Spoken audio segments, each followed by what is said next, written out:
কনকনে শীতের রাত। চারিদিকের ঘন কুয়াশায় যেন পুরো নিঝুম গ্রামটা নিস্তব্ধ হয়ে জমে আছে। বর্ডারের কাছাকাছি এই প্রত্যন্ত অঞ্চলের বাতাসটা বরফের মতো ঠান্ডা। গ্রামের একেবারে শেষ সীমানায় বাঁশঝাড়ের কোল ঘেঁষে দাঁড়িয়ে থাকা জরাজীর্ণ কাঁচা মাটির ঘরটার ভেতর তখন টিমটিমে একটা হারিকেন জ্বলছিল। সেই হারিকেনের হলদেটে আবছা আলোয় ঘরের ভাঙা মাটির দেয়ালে তিনটা মানুষের ছায়া কাঁপছিল। বাইরে হিমেল বাতাসের শোষ শব্দ আর দূরের জঙ্গল থেকে ভেসে আসা শিয়ালের ডাক পরিবেশটাকে আরও বেশি থমথমে আর ভয়ঙ্কর করে তুলছিল। এই থমথমে ভাব শুধু প্রকৃতির বুকে নয়, গ্রামের মানুষের মনেও ছিল।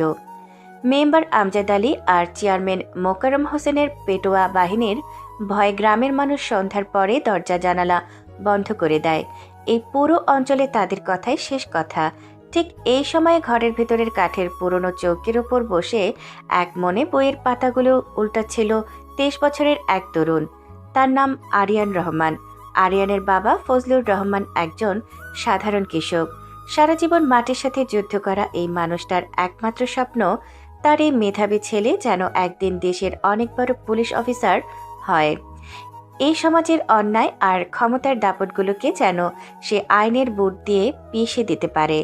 ফজলুর রহমান তার খসখসে পরিশ্রমী হাতটা আরিয়ানের মাথায় রাখলেন। তার চোখের কোণ দিয়ে তখন এক ফোঁটা নোনতা জল গড়িয়ে পড়ল। ফজলুর রহমান কাঁপন্ত গলায় আরিয়ানকে উদ্দেশ্য করে বলতে লাগলো, পড় বাপজান, তুই মন দিয়া পড়। এই বুড়া বাপের পিঠ আজ দেওয়ালে ঠেকা গেছে রে বাপ। এই সমাজে আমগো মতো গরিবের কান্না শোনার মতো কেউ নাই। মেম্বার আমজাদ আর মোকাররম চেয়ারম্যানের মানুষজন আজকেও আইসা আমাগো ধানের ক্ষেতের আইল কাইটা গেছে। পথে আমারে আটকায়া হুমকি দিয়া গেছে, এই পৈতৃক ভিটামাটি যদি তাগো নামে দলিলের কাগজে লেখা না দেই তবে আমগো নাকি জ্যান্ত কবর দিব। আমি তোর বাপে একবেলা না খাইয়া থাকমু বাপজান। নিজের শরীরের শেষ রক্তবিন্দু বেচা তোরে ঢাকায় বড় পুলিশ বানামু।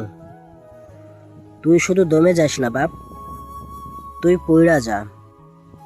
তুই যখন ওই কড়া খাকি ইউনিফর্ম পইড়া জিপ গাড়ি থেকে এই গ্রামের মাটিতে নামবি তখন এই মেম্বার চেয়ারম্যানের মতো কুত্তাগুলোর বুক ভয়ে কাঁপব। ওগো অন্যায়ের বিচার তুই করবি বাপজান। আরিয়ান তার পড়াশোনার বই থেকে চোখ তুলল। সে তার বাবার দিকে এক পলক তাকিয়ে অত্যন্ত ধীর পায়ে চৌকি থেকে নেমে দাঁড়ালো। এরপর বাবার খসখসে হাত দুটো নিজের দুই হাতের মুঠোয় শক্ত করে চেপে ধরল।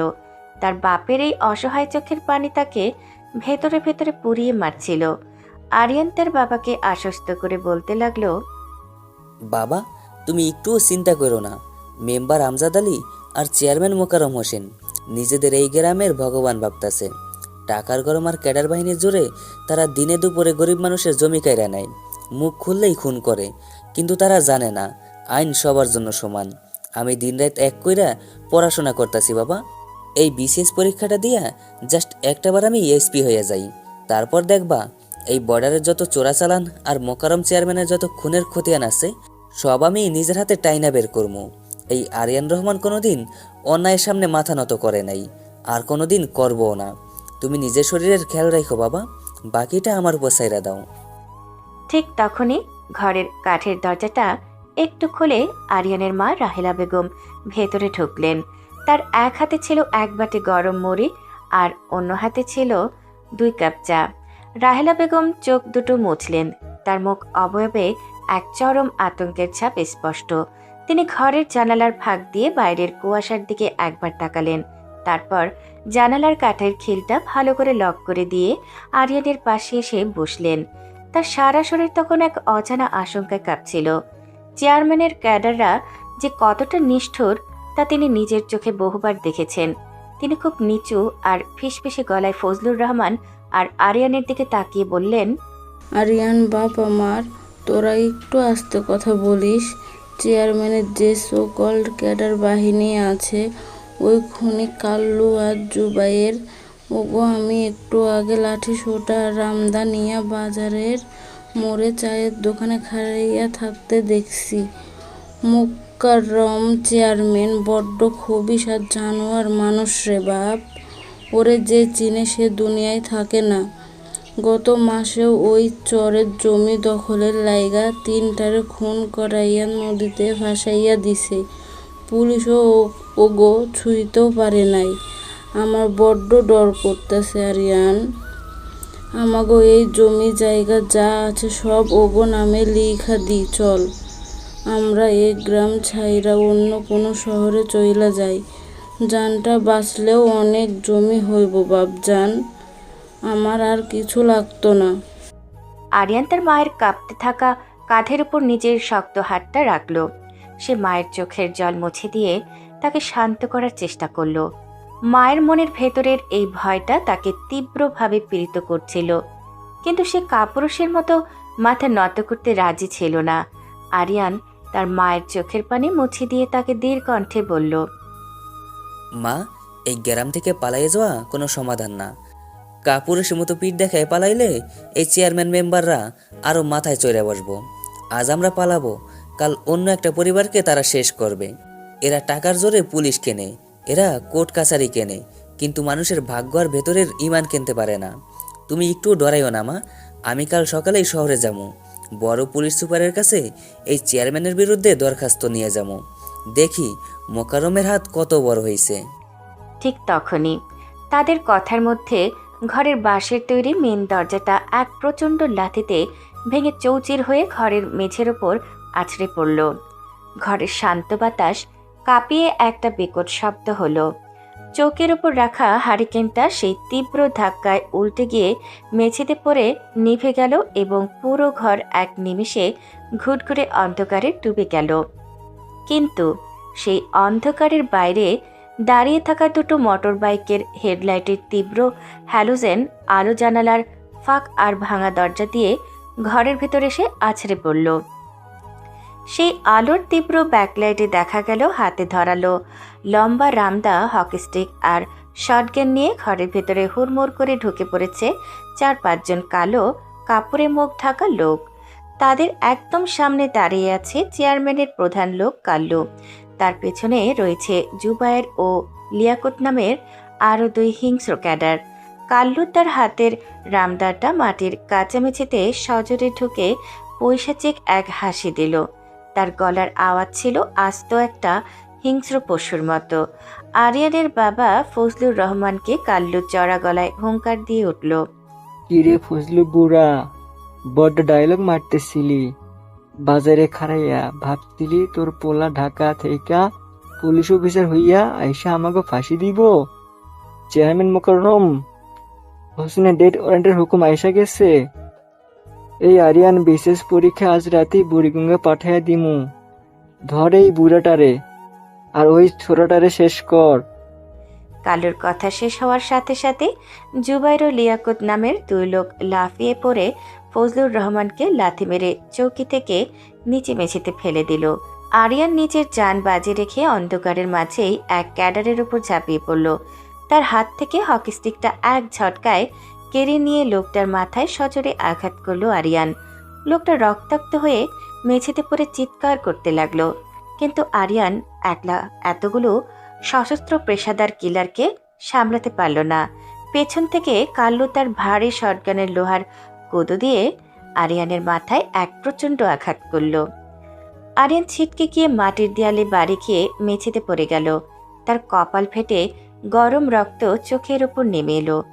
চোখের দৃষ্টি ঝাপসা হয়ে আসার মাঝেই আরিয়ান মেঝেতে পড়ে দেখল রাহেলা বেগম চিৎকার করে আরিয়ানের গায়ের ওপর শুয়ে পড়লেন এবং কিলারদের হাত পা ধরে রাহেলা বেগম কান্নাকাটি করতে লাগলেন আর বলতে লাগলেন, ওরে আমার বাপরে মারিস না রে তোরা, ওরে ছাইরা দে। আমার সব জমি দিয়া দিমু, ভিটা মাটি সব কাগজ তোমাগো দিয়া দিমু। দোহাই লাগে তোমাগো, আমার কোল খালি করিস না, ওরে বাঁচতে দে তোরা। কাল্লু কোনো দয়া দেখালো না। তার মনে কোনো মনুষ্যত্ব ছিল না। চেয়ারম্যানের হুকুম তামিল করাই ছিল তার একমাত্র কাজ। সে রাহেলা বেগমকে চুলে ধরে এক ঝটকায় আরিয়ানের উপর থেকে সরিয়ে মেঝেতে আছাড় মারল। তারপর নিজের শটগানটা সোজা ফজলুর রহমান আর রাহেলা বেগমের বুক বরাবর তাক করে কাল্লু তার শুটারদের দিকে তাকে আদেশ দিল, অনেক দেরি কইরা ফেলছিস বুড়ি, চেয়ারম্যান লাল খাতায় তোমাগো নাম অলরেডি কাটা পইরা গেছে। ওই শেষ করো গো। ঠিক সেই মুহূর্তে অন্ধকারের বুক চিরে পরপর দুটো শটগানের গুলির বিকট আওয়াজে পুরো নিঝুম গ্রাম যেন কেঁপে উঠল। আরিয়ানের চোখের সামনে তার থেকে মাত্র 2 হাত দূরে তার বাবা ফজলুর রহমান এবং মা রাহেলা বেগমের বুক বুলেটের আঘাতে ঝাঁঝরা হয়ে গেল। তাজা গরম রক্ত এসে পড়ল আরিয়ানের মুখে, তার সারা শরীরে, আর মেঝেতে ছড়িয়ে থাকা পড়াশোনার বইগুলোর ওপর। ফজলুর রহমান শেষবারের মতো আরিয়ানের থেকে হাত বাড়িয়ে কাঁপতে কাঁপতে মেঝেতে লুটিয়ে পড়লেন। আরিয়ানের মা শেষ নিঃশ্বাস ত্যাগ করার আগে শুধু আরিয়ানের দিকে তাকিয়ে রাহেলা বেগম অস্ফুট ভাঙা গলায় একটা শব্দে উচ্চারণ করতে পারলেন, আরিয়ান বাজান আমার, তুই তুই তুই ভাগ এখান থেকে, জান বাঁচা। রাহেলা বেগমের চোখ দুটো চিরতরে বন্ধ হয়ে গেল। কাল্লু ধীর পায়ে এগিয়ে এসে আরিয়ানের রক্তাক্ত বুকের উপর নিজের ভারী বুটজুতোটা সজোরে চেপে ধরল। সে তার ধারালো রামদার তপ্ত ডগাটা আরিয়ানের গলার চামড়ার ওপর ঠেকিয়ে এক পৈশাচিক হাসি হাসল। কাল্লু আরিয়ানের অসহায় চোখের দিকে তাকিয়ে উপহাসের সুরে বলল, তোরা জানতো ছাইরা দিতাছি আরিয়ান। এই গ্রামে যদি তোরে আর কোনোদিন চোখে পড়ে, তবে তোর মা বাপের পাশে তোরেও জানতো পইতা রাখমু। এই জমি আজ থেকে মোকাররমের চেয়ারম্যানের। তুই একটা কুত্তার মতে মরবি তুই। চল রে জুবাইর, আমাগো কাম শেষ। পেট্রোল ঢাল, আগুন লাগাইয়া দে এই ঘরে। কিল্লাররা ঘরের চার কোণে কেরোসিন আর পেট্রোল ঢেলে দিয়ে আগুন জ্বালিয়ে দিল। মুহূর্তের মধ্যে দাও দাও করে আগুন জ্বলে উঠল। তারা মোটর বাইক স্টার্ট দিয়ে ধুলো উড়িয়ে অন্ধকারের কুয়াশায় হাওয়া হয়ে গেল। আরিয়ান রক্তাক্ত অবস্থায় ভাঙা শরীর আর কপাল বেয়ে পড়া রক্ত নিয়ে কোনো মতে হামাগুড়ি দিয়ে তার বাবা মায়ের নিথর লাশের হাত দুটো শক্ত করে ধরল। চারপাশের আগুনের লেলিহান শিখা তখন ঘরের বাঁশের চাল ছুঁয়ে ফেলেছে। আরিয়ানের চোখ দিয়ে তখন নোনা জল গড়িয়ে পড়ছিল, যা রক্তের সাথে মিশে একাকার হয়ে যাচ্ছিল। সে নিজের বাবা মায়ের নিথর দেহ আগুনের বুকে ছেড়ে দিয়ে ঘরের পেছনের ভাঙা বেড়া দিয়ে অন্ধকারের কুয়াশার ভেতর নিখোঁজ হয়ে গেল। এই ভয়ঙ্কর ঘটনার ঠিক 3 দিন পর সকাল তখন ঠিক 8:45। ঢাকা শহরের সবচেয়ে ব্যস্ততম, জনাজীর্ণ এবং কোলাহলপূর্ণ সদরঘাট লঞ্চ টার্মিনাল। চারদিকে হাজার হাজার মানুষের উপচে পড়া ভিড়, মানুষের কর্কশ হর্ন, কুলি মজুরদের চিল্লাচিল্লি, আর মাথার উপর তপ্ত রোদের তীব্র উত্তাপ। এই যান্ত্রিক শহরের কেউ কারোর দিকে তাকানোর সময় পায় না। লঞ্চ থেকে নেমে আসা লাখো মানুষের ভিড়ের মাঝখান থেকে ধীর পায়ে হেঁটে ধুলো উড়িয়ে বেরিয়ে এলো একটা ছেলে। পরনে তার ছিঁড়ে যাওয়া নোংরা শার্ট, কপালে শুকিয়ে যাওয়া রক্তের কালচে দাগ, আর ডান হাতে শক্ত করে ধরা একটা প্লাস্টিকের বস্তা, যার ভেতরে আছে তার বাবা মায়ের সেই রক্তমাখা বইগুলো আর একটা ভাঙা পুরনো সাধারণ ল্যাপটপ। এই ছেলেটা আর কেউ নয়, আরিয়ান। আরিয়ান সদরঘাটের ফুটপাতে একটা ভাঙা নোংরা দেয়ালের পাশে এসে ধপ করে বসে পড়ল। খিদের চোটে পেটের ভেতর মোচড় দিয়ে উঠছিল। 3 দিন ধরে দানা পানি কিছু পেটে পড়েনি। ক্লান্তিতে তার শরীর থরথর করে কাঁপছিল। ঠিক তখনই তার সামনে এসে দাঁড়ালো 23-24 বছরের এক চতুর ফুরফুরে স্বভাবের ছেলে, নাম তার রনি। রনির মুখে একটা আধা পোড়া সিগারেট জ্বলছিল, পরনে সস্তা জিন্স আর চোখে এক ধরনের শহরের দ্রুত চাতুরি। তার সাথে সুজন এবং পলাশ নামের আরো 2 জন ছেলে ছিল, যারা সদরঘাটের আশেপাশে ছোটখাটো দালালি করে। রনি আরিয়ানের এই জরাজীর্ণ অবস্থা দেখে তার সামনে এসে একটু ঝুঁকে দাঁড়ালো এবং সিগারেটের ধোঁয়াটা রনি আরিয়ানের মুখের উপর ছেড়ে দিয়ে বাঁকা হেসে কথা বলতে শুরু করলো। কি রে ভাই, একেবারে নতুন মাল লাগাইতেছে। বর্ডার পার হয়ে আইসস নাকি? গ্রামের কোনো সুকরির কাছে ছ্যাঁ খাইছস? ঢাকা শহরে বাকসস? এই ঢাকা শহরে একলা এমন বোকা হইয়া খাড়াইয়া থাকলে পকেটের মোবাইল আর পরনের প্যান্ট দুইটাই চোরে নিয়ে যাইব, টেরও পাবি না। নাম কি তোর? কিসের জন্য এইখানে এমনি পইরা আসস? আরিয়ার মাথা তুলল না। তার বুকটা তখনও মা বাবার লাশের স্মৃতির ভারে ভেঙে আসছিল। সে মাটির দিকে তাকে অত্যন্ত শুকনো, ঠান্ডা আর এক ভারী গলায় আরিয়ান তার নিজের নামটা উচ্চারণ করল। আরিয়ান। রনি আরিয়ানের পাশে ফুটপাতে ধপ করে বসে পড়ল। তার পেছনে সুজন ও পলাশ নামের দুই বন্ধু আরিয়ানের কাঁধের প্লাস্টিকের বস্তাটার দিকে সন্দেহের চোখে তাকাচ্ছিল। রনি আরিয়ানের কাঁধের উপর একটা জোরালো থাপ্পড় মেরে নিজের পকেট থেকে আর একটা সিগারেট বের করলো এবং রনি আরিয়ানের দিকে বাড়িয়ে দিয়ে বলতে লাগলো, বাহ, নাম তো দেখতেছি একেবারে ভিআইপি রে ভাই, কিন্তু এই সদরঘাটের ফুটপাতের নামের কোনো দাম নাই। এখানে পেটের খিদা সবচেয়ে বেশি। তা পকেটে কোনো মাল কড়ি আছে নাকি একেবারে ফকির হইয়া আইছস? থাকার জায়গা আছে কোনো এই শহরে, নাকি আজ রাতে ফুটপাতে ঘুমানোর ইচ্ছা আছে তো? আরিয়ান এবার রনির চোখের দিকে সরাসরি তাকালো। তার চোখের সেই জরার জন্য চাউনি দেখে রনি মুহূর্তের জন্য কিছুটা থমকে গেল। আরিয়ান তার হাতে প্লাস্টিকের বস্তাটা আরো শক্ত করে ধরে ঠান্ডা গলায় রনিরকে বলল, থাকার জায়গা নেই, টাকাও নেই, আমার একটা কাজ লাগবে, যে কোনো কাজ। আমি ফুটপাতে থাকতে পারি, না খেয়ে থাকতে পারি, কিন্তু আমার কাজ লাগবে। তুমি কোনো কাজ দিতে পারবা? রনি মনে মনে আরিয়ানের এই অবস্থা দেখে কেমন যেন একটু মায়া অনুভব করল। সে নিজের সিগারেটটা মাটিতে ফেলে বুট দিয়ে পিষে দিল।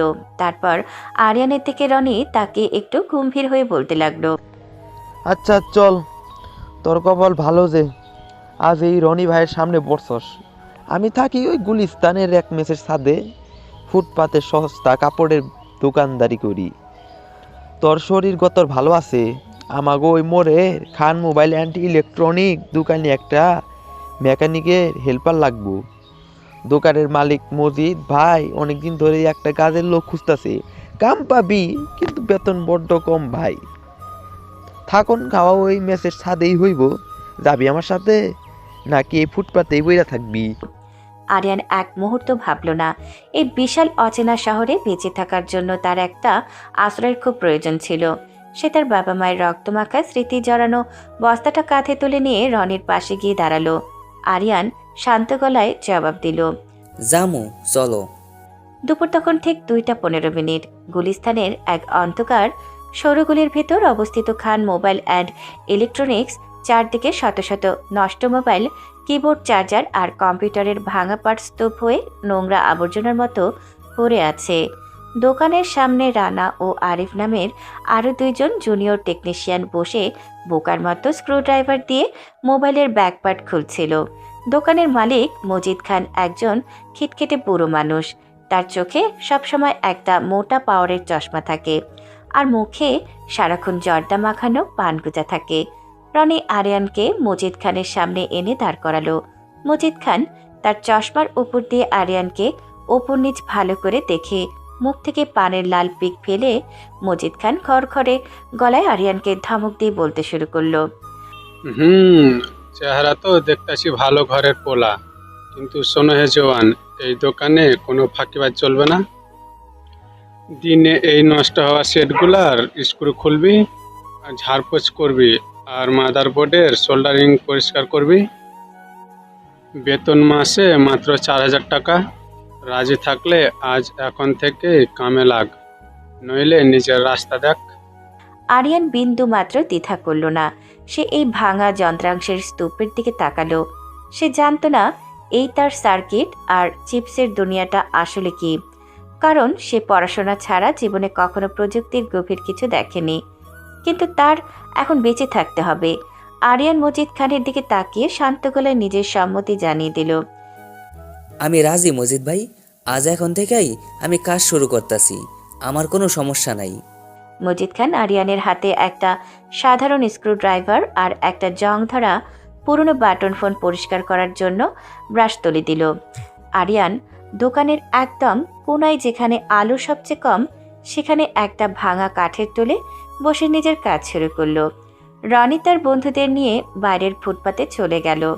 আরিয়ান এক মনে ফোনের ধুলোবালি পরিষ্কার করতে লাগলো। কম্পিউটার বা হ্যাকিং কি জিনিস তা এই সাধারণ বিসিএস পরীক্ষার্থী ছেলেটার মাথায় তখনও দূর দূরান্তেরও ছিল না। ঠিক তখনই দোকানের বাইরে এক ঝাঁক কলেজ পড়ুয়া মেয়ের গলার মিষ্টি আওয়াজ আর হাসির শব্দ শোনা গেল। মজিদ খানের দোকানের ঠিক সামনের ফুটপাত দিয়ে হেঁটে যাচ্ছিল 4-5 মেয়ে, যাদের পরনে সেন্ট্রাল কলেজের সাদা ইউনিফর্ম। তাদের মধ্যে রুনা, মিতু ও সাবিনা নামের মেয়েরা নিজেদের মধ্যে পরীক্ষা আর নতুন সিনেমা নিয়ে উচ্চস্বরে হাসাহাসি করছিল। আর তাদের একদম মাঝখানে হেঁটে যাচ্ছিল 18-19 বছরের এক অসম্ভব রূপবতী, মায়াবী ও বড় বড় চোখের এক মেয়ে, যার নাম তানিয়া। তানিয়ার লম্বা কালো চুলগুলো বাতাসে উঠছিল। তার হাতে ছিল কয়েকটা ক্লাসের খাতা আর একটা লাল রঙের ডায়েরি। তানিয়া অসাবধানতা বশত হাঁটতে হাঁটতে মজিদ খানের দোকানের বাইরের লোহার সাইনবোর্ডের সাথে ধাক্কা খেল, আর সাথে সাথে তার হাত থেকে লাল রঙের ডায়েরিটা ছিটকে সরাসরি দোকানের ভেতরে আরিয়ানের পায়ের কাছে এসে পড়ল। তানিয়া চমকে উঠে একটু লজ্জিত আর নরম গলায় দোকানের ভেতরে আরিয়ানের দিকে তাকিয়ে তানিয়া আরিয়ানকে বলল, ও আই এম সরি, আমার আসলে খেয়াল ছিল না। ডায়েরিটা একটু দেবেন প্লিজ। আরিয়ান তানিয়া ও তার বান্ধবীদের দিকে সরাসরি তাকালো না। সে মেঝের ওপর থেকে তানিয়ার সেই লাল রঙের ডায়েরিটা নিজের হাতে তুলে নিল। আরিয়ান যখন ডায়েরিটা দেওয়ার জন্য সোজা হয়ে দাঁড়ালো, তখন তানিয়ার চোখ সরাসরি গিয়ে পড়ল আরিয়ানের সেই বিষণ্ণ ও গভীর চোখ দুটোর ওপর। আরিয়ান ডায়েরিটা তানিয়ার দিকে বাড়িয়ে দিয়ে অত্যন্ত নিচু শান্ত গলায় বলতে লাগলো, এই নিন ম্যাডাম আপনার ডায়েরিটা, রাস্তা দেখে হাঁটবেন। এই ঢাকা শহরের রাস্তাগুলো বড্ড নোংরা, পিচ্ছিল আর বিপজ্জনক। এখানে যে কোনো সময় মানুষ পড়ে যেতে পারে। তানিয়া আরিয়ানের এই গভীর অর্থপূর্ণ কথা শুনে কিছুটা অবাক হলো। সে আরিয়ানের দিকে হাত বাড়িয়ে ডায়েরিটা নিল। তানিয়া আরিয়ানের চোখের দিকে এক অদ্ভুত কৌতূহল নিয়ে তাকিয়ে তানিয়া একটু নরম হেসে জিজ্ঞেস করলো, থ্যাংক ইউ। তো আপনার নামটা কি জানতে পারি? আপনাকে তো এই দোকান আগে কোনোদিনও দেখিনি, নতুন এসেছেন বুঝি? আরিয়ান তানিয়ার কথার কোনো সরাসরি উত্তর দিল না। আরিয়ান আবার নিজের ভাঙা কাঠের টোলে বসে তানিয়ার দিকে না তাকিয়ে উত্তর দিল, আমার কোনো নাম নেই ম্যাডাম, আমি এই দোকানে আজকেই এসেছি। আপনাদের ফোন বা ল্যাপটপ নষ্ট হলে দিয়েন, দোকানের মেকানিকরা ঠিক করে দেবে। আর নাম দিয়ে কি করবেন? তানিয়া আর কিছু বলল না। আরিয়ানের এই রূঢ় অথচ শান্ত ব্যবহার তার মনে এক গভীর কৌতূহলের সৃষ্টি করল। সে এক অদ্ভুত অনুভূতি আর মনে হাজারো প্রশ্ন নিয়ে তার বান্ধবী রুনা ও মিতুর সাথে সামনের দিকে হেঁটে চলে গেল। আরিয়ান আবার নিজের কাজে মন দিল। আরিয়ান তখনও জানত না এই বিশাল শহরের বুকে তার বন্ধুদের ওপর, তার চারপাশের মানুষের ওপর প্রতিনিয়ত কি অত্যাচার হতে চলেছে। তানিয়া চলে যাওয়ার পর আরিয়ান আবার নিজের ভাঙা কাঠের টোলে বসল। সে মজিদ খানের দেওয়া সেই জং ধরা পুরনো বাটন ফোনটার মাদারবোর্ডের দিকে চোখ রাখল। বাইরে তখন বিকেল গড়িয়ে সন্ধ্যা নামছে। গুলিস্তানের মোড়ে জ্যামে আটকে থাকা বাসের ধোয়া করা হর্ন আর ফুটপাতের হকারদের চিৎকার যেন আরও তীব্র হয়ে উঠছিল।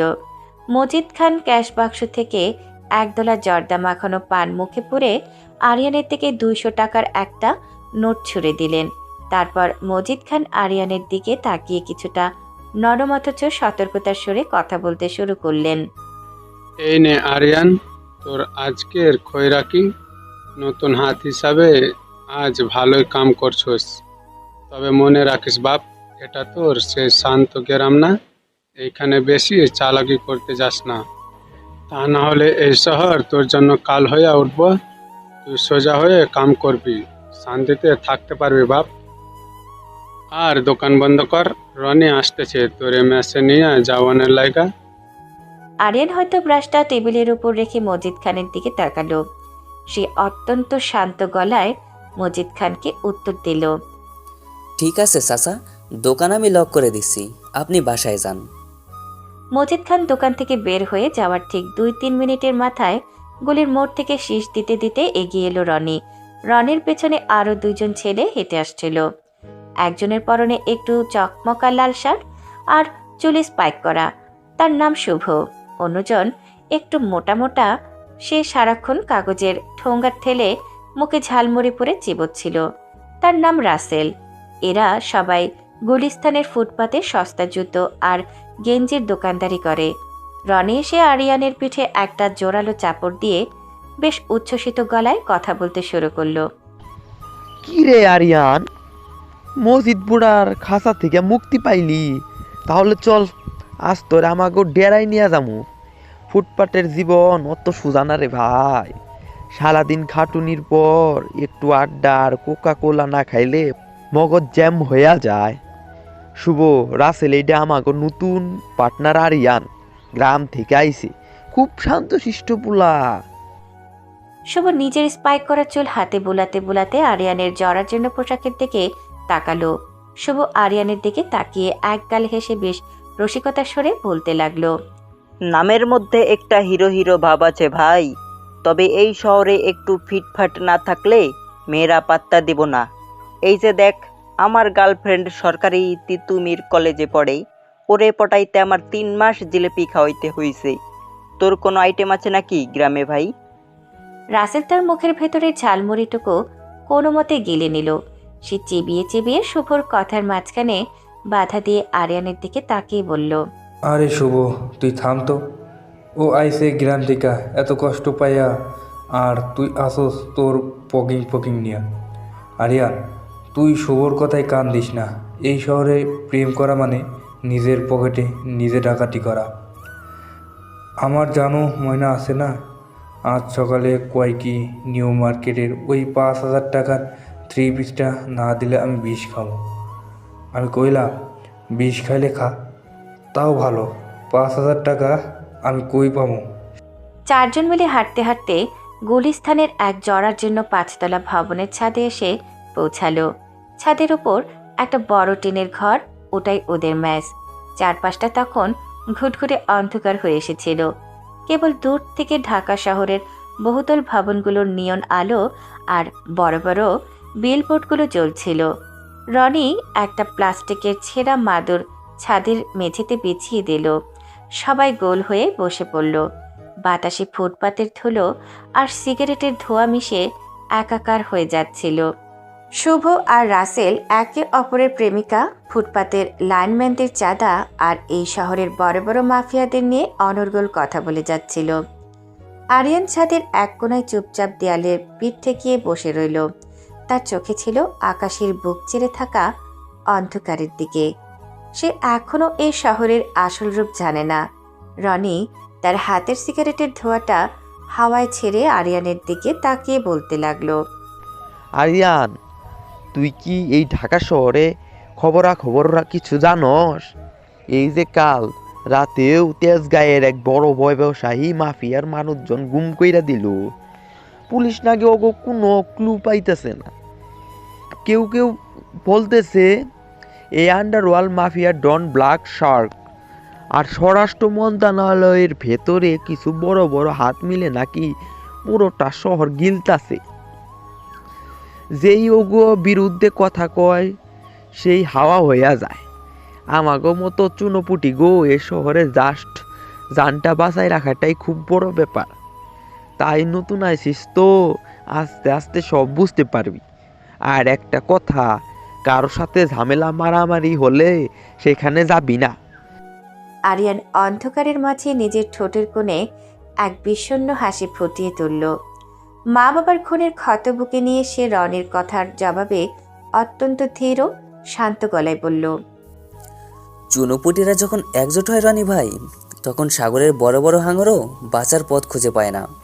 এই যে ব্ল্যাক শার্ক কিংবা যাদের কথা বললাম, এরা ভাবে ক্ষমতার জোরে এদের অপরাধের কোনো প্রমাণ কেউ রাখতে পারবে না। কিন্তু এরা জানে না, পাপের ঘোড়া পূর্ণ হলে উপরওয়ালা এমনভাবে টেনে ধরেন যে বাঁচার রাস্তা থাকে না। সময় মতো এদের পুরো রাশপাশা ধুলো মিশিয়ে দেওয়ার জন্য একটা সাধারণ মানুষই যথেষ্ট। শুভ আরিয়ানের মুখের এমন গভীর কথা শুনে বেশ অবাক হয়ে তার দিকে তাকিয়ে রইল। তারপর শুভ রাসেলকে ডেকে ছাদ থেকে নামার প্রস্তুতি নিতে নিতে রনি আর আরিয়ানকে বলল, ওরে বাবা রে, আরিয়ান তো দেখি মেকানিক না, পুরো ফিলোসোফারদের মতো কথা কয়। চল রাসেল, আমাকে টাইম হয়ে গেছে।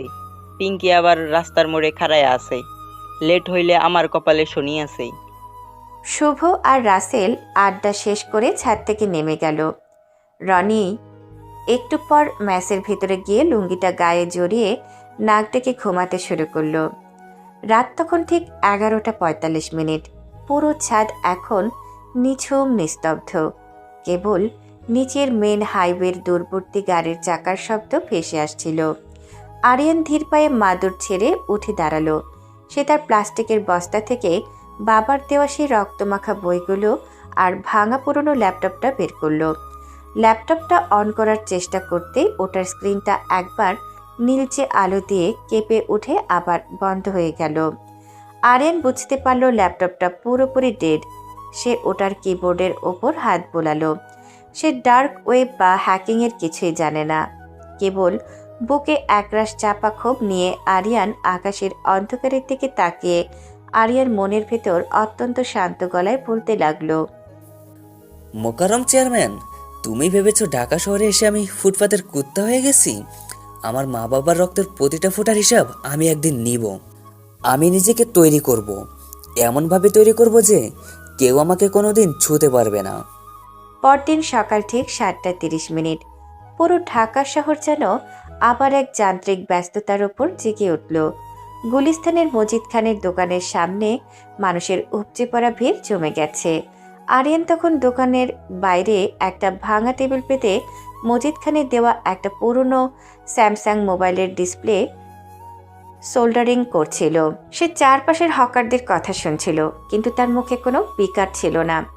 চোখ ছিল মেঝের দিকে। ঠিক তখনই টুল থেকে মাথা তুলতেই আরিয়ানের চোখ গেল সামনের ফুটপাতের দিকে। কনকনে সকালের রোদের মাঝে হালকা ধীর পায়ে হেঁটে আসছিল সেই মায়াবী চোখের মেয়েটা, তানিয়া।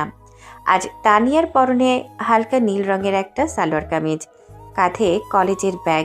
তানিয়া সোজা হেঁটে মজিদ খানের দোকানের সামনে এসে দাঁড়ালো এবং আরিয়ানের দিকে তাকিয়ে মিষ্টি হেসে কথা বলতে শুরু করলো। এই যে মেকানিক সাহেব, আপনার সাথে একটু কাজ ছিল। আসলে আমার এই স্বাদের মোবাইলটার সফটওয়্যারটা হঠাৎ কেমন যেন হ্যাং হয়ে গেছে, কিছুতেই অন হচ্ছে না। আপনি কি একটু দেখে দিতে পারবেন, নাকি আজও বলবেন আপনার কোনো নাম নেই? আরিয়ান হাতের সোল্ডারিং আয়রনটা একপাশে সরিয়ে রাখলো।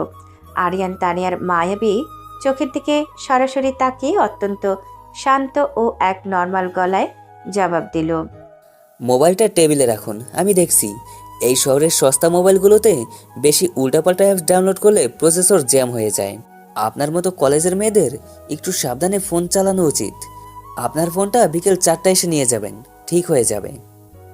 তানিয়া আরিয়ানের এই কড়া কথা শুনে একটু ঠোঁট ফুলিয়ে বাঁকা চোখে আরিয়ানের দিকে তাকিয়ে অভিমানের সুরে তানিয়া বলল, ও আচ্ছা, আপনি তো বড্ড বেশি জ্ঞান দিচ্ছেন দেখছি। আমি কিন্তু উল্টোপাল্টা অ্যাপ নামাইনি, বুঝলেন? ডায়েরিটা ফেরত দেওয়ার দিন তো বেশ ম্যাডাম ম্যাডাম করে কথা বলেন। আর আজ এত ভাব দেখেছেন কেন? আপনার নামটা কিন্তু এখনো বলেননি আমাকে। আরিয়ান মোবাইলের ব্যাক কভারটা স্ক্রুড্রাইভার দিয়ে খুলতে খুলতে নিজের কণ্ঠস্বর আরও নিচু করে আরিয়ান তানিয়াকে উত্তর দিল, আমার নাম আরিয়ান, আর ভাব দেখাচ্ছি না ম্যাডাম। ফুটপাতের একটা সাধারণ মেকানিকের সাথে কলেজের বড় ঘরের মেয়ের বেশি কথা বলাটা এই শহরের মানুষগুলোর চোখে পড়তে বেশি সময় লাগে না। বিকেল 4টায় আসবেন, ফোন পেয়ে যাবেন। তানিয়া আরিয়ানের মুখে আরিয়ান নামটা শুনে মনে মনে এক অদ্ভুত তৃপ্তি পেল। সে আলতো করে একটু হেসে আরিয়ানের দিকে তাকিয়ে তানিয়ার শেষ কথাটি বলল, আচ্ছা বাবা, আচ্ছা, বিকেল 4টাতে আসবো। বিকেল 4টায় কিন্তু ঠিক চাই আমার ফোন, আরিয়ান সাহেব। তানিয়া একটা মিষ্টি চাউনি দিয়ে ওড়না উড়িয়ে কলেজের দিকে হেঁটে চলে গেল। আরিয়ান তার যাওয়ার দিকে এক পলক তাকালো, তারপর আবার মোবাইলের আইসি মেরামতে মন দিল। কিন্তু দুপুর গড়াতেই পুরো গুলিস্তানের আবহাওয়া কেমন যেন থমথমে হয়ে উঠল। বিকেল 3:45। রনি, শুভ আর রাসেল তাদের দোকানে কাস্টমার সামলাচ্ছিল। ঠিক তখনই বাজারের দিক থেকে মোটর বাইকের বিকট শব্দ শোনা গেল। 4-5টা মোটর বাইক এসে সরাসরি রনিদের কাপড়ের দোকানের সামনে ব্রেক কষল। বাইক থেকে নেমে এলো স্বরাষ্ট্রমন্ত্রীর ছেলে রাহুলের বিশ্বস্ত বডিগার্ড, কুখ্যাত ট্রেন্ড শুটার টাইগার এবং তার সাথে জনাদশেক সশস্ত্র গুন্ডা। টাইগারের হাতে ছিল একটা লোহার রড আর চোখে কালো সানগ্লাস। মূলত রাহুল এই এলাকায় নিজে সচরাচর আসে না, সে আড়ালে থেকে ক্ষমতার খেলা খেলে। আর টাইগারের মতো লোকদের দিয়ে ফুটপাতের লাইন বা চাঁদার টাকা তোলে। টাইগার এসে রনির দোকানের সামনে দাঁড়িয়ে বেশ ক্রূর গলায় টাইগার চিৎকার করে রনিকে বলল, কে রে রনি, তোদের ফুটপাতে দোকানদারি দেমাগ তো দিন দিন বাড়তাছে দেখি। গত 2 মাসের লাইনম্যানের চাঁদার টাকা এখনো ক্লিয়ার করস নাই কেন? ওপর মহল কি তোদের বাপের টাকায় যায়? আজকে টাকা না পাইলে এ গলিতে তোদের একটা দোকানও থাকবে না। রনি ভয়ে কাঁপতে কাঁপতে হাত জোর করে টাইগারের সামনে এসে দাঁড়ালো। রনি অত্যন্ত বিনয়ের সাথে টাইগারকে বোঝানোর চেষ্টা করতে লাগলো। টাইগার ভাই, আপনার পায়ে পড়ি, একটু দয়া করেন। গত 2টা মাস ধরে বাজারে একদম বেচা বিক্রি হয় নাই, কাস্টমারও আসে না ভাই। ঘরের চাল কেনার টাকা তুলতে পারি নাই। আমাদের আর একটা সপ্তাহ সময় দেন ভাই, আমরা সব টাকা শোধ করে দিমু। টাইগার রনির এই অনুনয় বিনয় শুনে পৈশাচিক এক হাসি হাসল। সে কোনো কথা না বলে নিজের হাতের লোহার রডটা দিয়ে রনির গেঞ্জি আর জুতোর দোকানটা লাথি মেরে ড্রেনের ভেতর উল্টে দিল। শুভ আর রাসেল চিৎকার করে বাধা দিতে গেলেই টাইগার ইশারায় গুন্ডা বাহিনী হকি স্টিক আর লাঠি দিয়ে তাদের ওপর নির্মমভাবে চড়াও হলো। শুভ রক্তাক্ত হয়ে মাটিতে লুটিয়ে পড়ল। রাসেলের মুখ দিয়ে রক্ত বের হতে লাগলো। এই পুরো অত্যাচার দেখেও আশেপাশের শত শত মানুষ জ্যান্ত লাশের মতো দাঁড়িয়ে রইল। পুলিশ প্রশাসনের কেউ সেখানে এগিয়ে আসার সাহস পেল না। টাইগার ফুটপাতের দোকানগুলো ভাঙচুর করতে করতে চারপাশের মানুষের দিকে তাকিয়ে টাইগার ক্রুর গলায় হুঙ্কার দিয়ে বলে উঠল, শোন, এই গুলিস্তানের চিল শোভনরা এই ঢাকা শহরের ওপর মহলের হুকুম ছাড়া একটা পাতাও নড়বে না।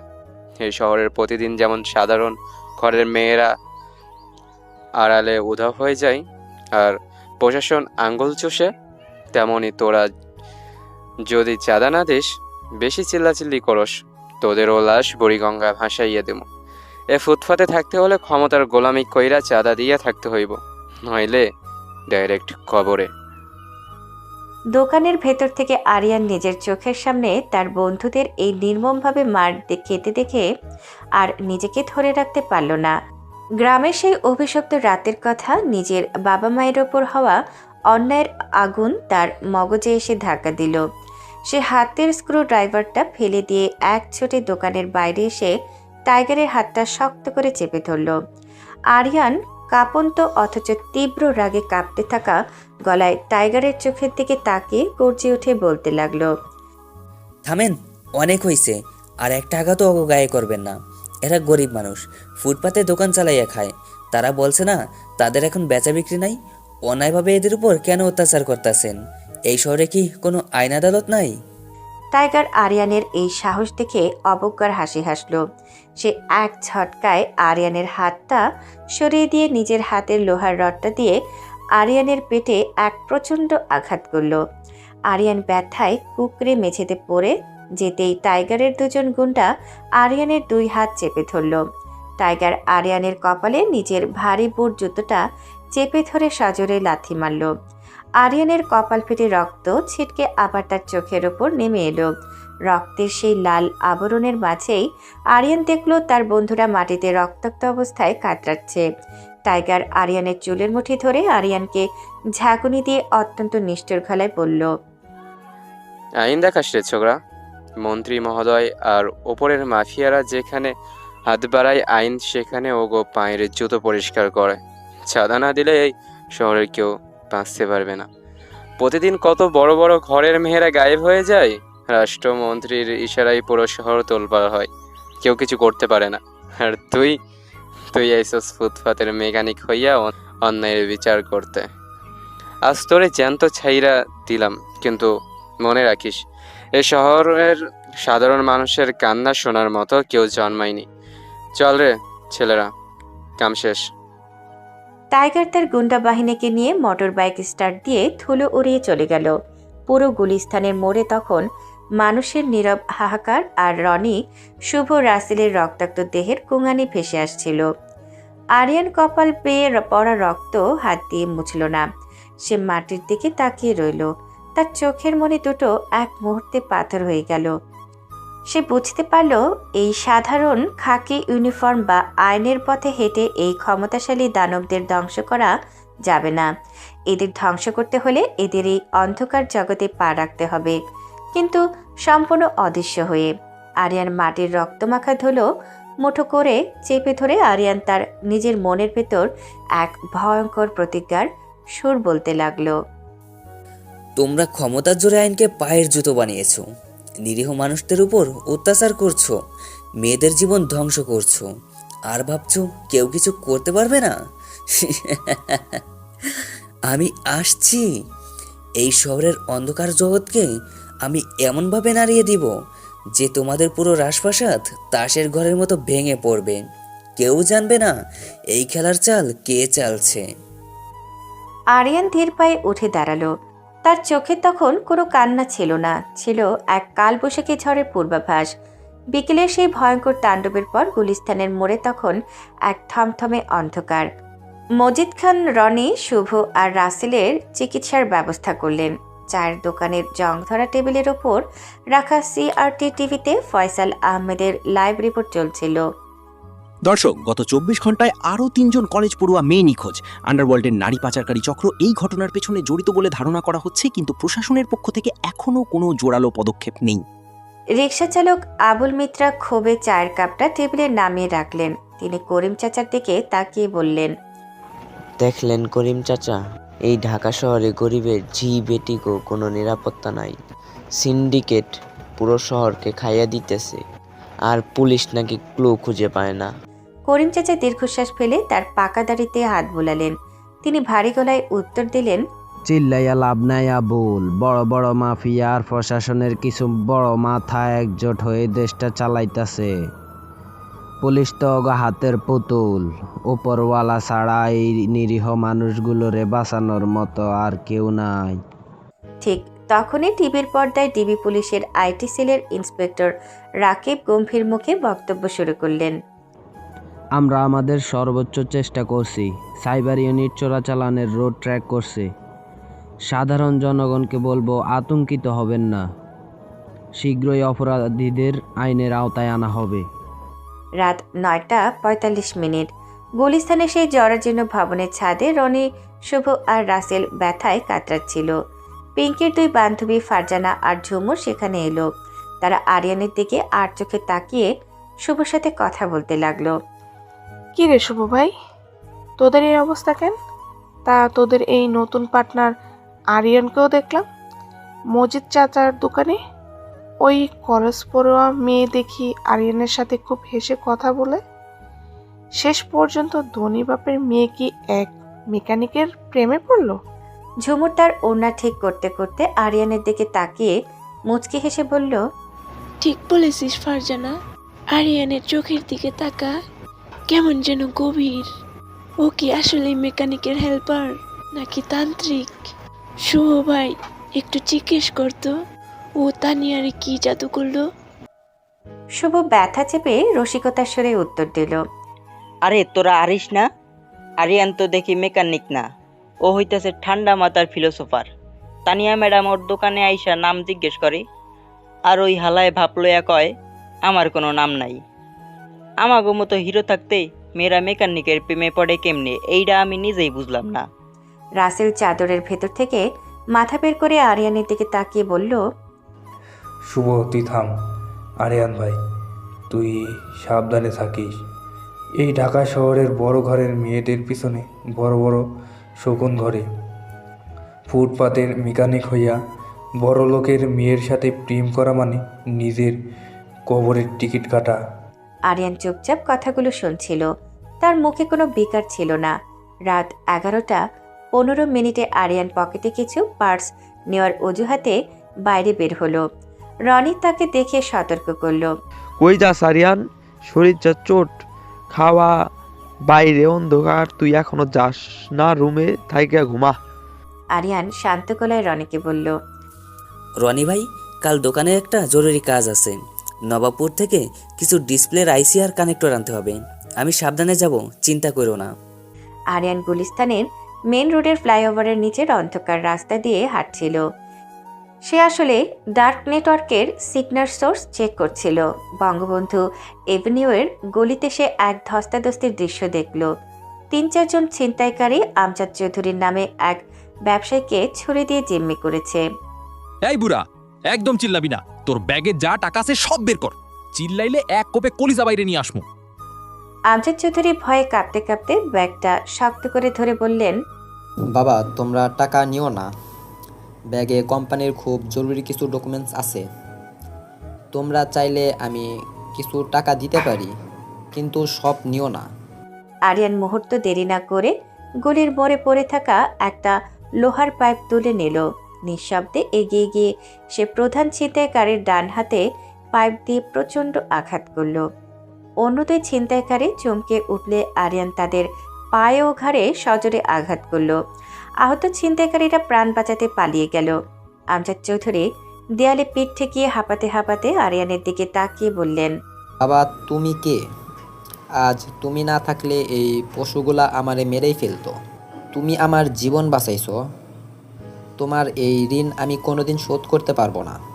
আরিয়ান ব্যাগটা কুড়িয়ে দিয়ে আমজাদ চৌধুরীকে বলল, আমি একজন সাধারণ মানুষ চাচা, আপনি সুস্থ আছেন তো? এত রাতে বুড়ো মানুষের একা বের হওয়াটা ঠিক হয়নি। আমজাদ চৌধুরী মুগ্ধ হয়ে পকেট থেকে 20,000 টাকা বের করে আরিয়ানের হাতে গুঁজে দিতে চাইলেন। বাবা এটা তোমার সাহসিকতার পুরস্কার, তুমি এটা নাও, নিজের প্রয়োজনে কাজে লাগাও। আমার নাম আমজাদ চৌধুরী, উত্তরায় আমার অফিস। কোনো বিপদে পড়লে এই চাচার কথা মনে রেখো। আরিয়ান টাকাটা নিল, কারণ সে বুঝতে পেরেছিল এটা দিয়ে একটি ভালো ল্যাপটপ কেনা সম্ভব। সে আমজাদ চৌধুরীকে মেন রোড পর্যন্ত পৌঁছে দিয়ে মেসে ফিরে এলো। পরদিন সকাল 8:30 আরিয়ান আইডিবি ভবন থেকে 20,000 টাকা দিয়ে একটি শক্তিশালী কোর i7 ল্যাপটপ কিনল। সে গুলিস্তানের মেন মোড় থেকে দূরে রেল লাইনের পাশে এক পরিত্যক্ত অন্ধকার দোতলা বাড়িতে গেল। ধুলোমাখা ঘরের মেঝেতে বসে আরিয়ান নতুন ল্যাপটপটি অন করল। তার চোখ দুটো শিকারি চিতার মতো তীক্ষ্ণ হয়ে উঠল। সে ক্রুর হাসি দিয়ে বলল, ব্ল্যাক শার্ক, রাহুল, টাইগার, তোমরা ভেবেছো ওই ঢাকা শহরের প্রশাসনকে কিনে চিরকাল রাজত্ব করবে? এখন থেকেই শুরু হবে তোমাদের countdown. This is my mind game, game on. Aryan কিবোর্ডে আঙুল চালাতে শুরু করলো। সে ডার্ক ওয়েবের সুরক্ষিত শ্যাডো ফোরামে প্রবেশ করলো।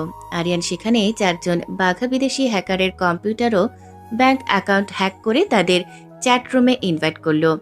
তাদের স্ক্রিনে লাল রঙের ওয়ার্নিং মেসেজ পাঠাতেই হ্যাকার ভিক্টর সাইনাইড 99 মেসেজ পাঠালো। What the hell? কে আমাদের চ্যাটরুমে এনেছিস? কোন সাহসে তুই আমার লিনাক্স টার্মিনাল হ্যাক করলি? তোর আইপি অ্যাড্রেসটা শুধু আমার হাতে পেতে দে, পুরো সিস্টেম ক্র্যাশ করে দেব। রাশিয়ার হ্যাকার আলকেসি আইস ব্রেকার রাগে ফুঁসে উঠে লিখল, শোন অজ্ঞাত, তুই জানিস না তুই কার সঙ্গে পাঙ্গা নিয়েছিস? আমি রাশিয়ার সাইবার উইং চালাই। 2 মিনিটের ভিতর সিস্টেম আনলক না করিস, তবে স্যাটেলাইট ট্র্যাকিং দিয়ে তোকে জ্যান্ত কবর দেওয়া হবে।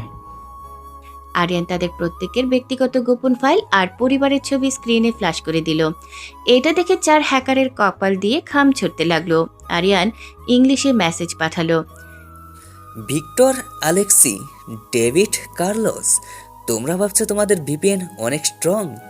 তোমাদের প্রতিটা অন্ধকার অধ্যায়ের চাবিকাঠি এখন আমার কাছে। আমি চাইলে এখনই তোমাদের ডাটা লিক করে দিতে পারি, যা দেখলে দেশের পুলিশ তোমাদের ফাঁসি দিবে। ডেভিড শ্যাডো ফক্স কাপা কাপা আঙুলে টাইপ করলো, দোহাই তোমার, আমাদের ডেটা লিক করো না, আমাদের কেরিয়ার ধ্বংস হয়ে যাবে। তুমি কে? তুমি কি এনএসএ নাকি এফএসবির কোনো undercover agent? Aryan voice message পাঠিয়ে বলল, I am not an agent, I am the shadow of your darkness. ক্ষমতার প্রযুক্তির অন্ধকারে তোমরা যখন পৃথিবীকে হাতের পুতুল ভাবো, ঠিক তখন তোমাদের সেই অন্ধকারকে ভেঙে দেওয়ার জন্য আমি আড়াল থেকে কাজ করি। This is mastermind. হ্যাকাররা তাদের খতরনাক ট্র্যাকিং সফটওয়্যার রান করলো। তারা আরিয়ানের লোকেশন ট্র্যাক করতে করতে গুলিস্তানে সেই পরিত্যক্ত বাড়ির কোঅর্ডিনেটস টাচ করতে যাবে। ঠিক তখনই আরিয়ানের ল্যাপটপ থেকে রিভার্স প্রক্সি ফায়ারওয়াল স্ক্রিপ্ট ফাটল। 4 জনের স্ক্রিনে 10 সেকেন্ডের কাউন্টডাউন শুরু হলো। তারা বুঝতে পারল তাদের কম্পিউটার ব্লাস্ট হবে। ভিক্টর হাত জোর করার ইমোজি দিয়ে মেসেজ পাঠালো, স্টপ স্টপ মাস্টারমাইন্ড, আমরা হেরে গেছি। তুমি আমাদের চেয়ে উপরের লেভেলের গড মোড হ্যাকার। আমাদের ক্ষমা করে দাও। আরিয়ান টাইমার পোজ করে দিয়ে লিখল, তোমাদের ডাটা ফিরিয়ে দিব, কিন্তু শর্ত আছে। আজ থেকে তোমরা 4 জন আমার আন্ডারে কাজ করবে। আমি মিশন দিব, তোমরা ব্যাকগ্রাউন্ডের সাপোর্ট দিবে। রাজি থাকলে বলো, নইলে টাইমার আবার অন করে দিব। আলকিসের সম্মতি জানিয়ে লিখল, অ্যালেক্সি, আমরা রাজি, মাস্টার মাইন্ড। আজ থেকে তোমার টিমমেট হয়ে কাজ করতে রাজি আছি। আমাদের কোডিংয়ের ভাষা শিখতে থাকবে, আপনি শুধু কমান্ড করবেন। আরিয়ান চ্যাটরুমের লগ রিলিজ করে ল্যাপটপ বন্ধ করলো। অন্ধকার ঘরে তার ঠোঁটের কোণে তখন এক ভয়ঙ্কর তৃপ্তির হাসি। যখন ডার্ক ওয়েবের গ্লোবাল সিন্ডিকেটের ট্রাফিক লুপ আর আরিয়ানের ল্যাপটপের সার্ভার স্ক্রিওনাইজ হচ্ছিল, তখন ঘড়ির কাঁটায় রাত 1:15। পুরো শহর তখন গাঢ় অন্ধকারে ঢাকা, কিন্তু গুলিস্তানে সেই জরাজীর্ণ ম্যাচ ভবনের ছাদে দাঁড়িয়ে থাকা আরিয়ানের চোখ দুটি তখনও জ্বলছিল এক অদৃশ্য আগুনের মতো।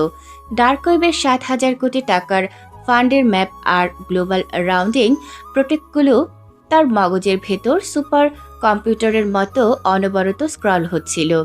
আরিয়ান ধীর পায়ে সিঁড়ি দিয়ে নেমে নিজের অন্ধকার রুমে প্রবেশ করলো।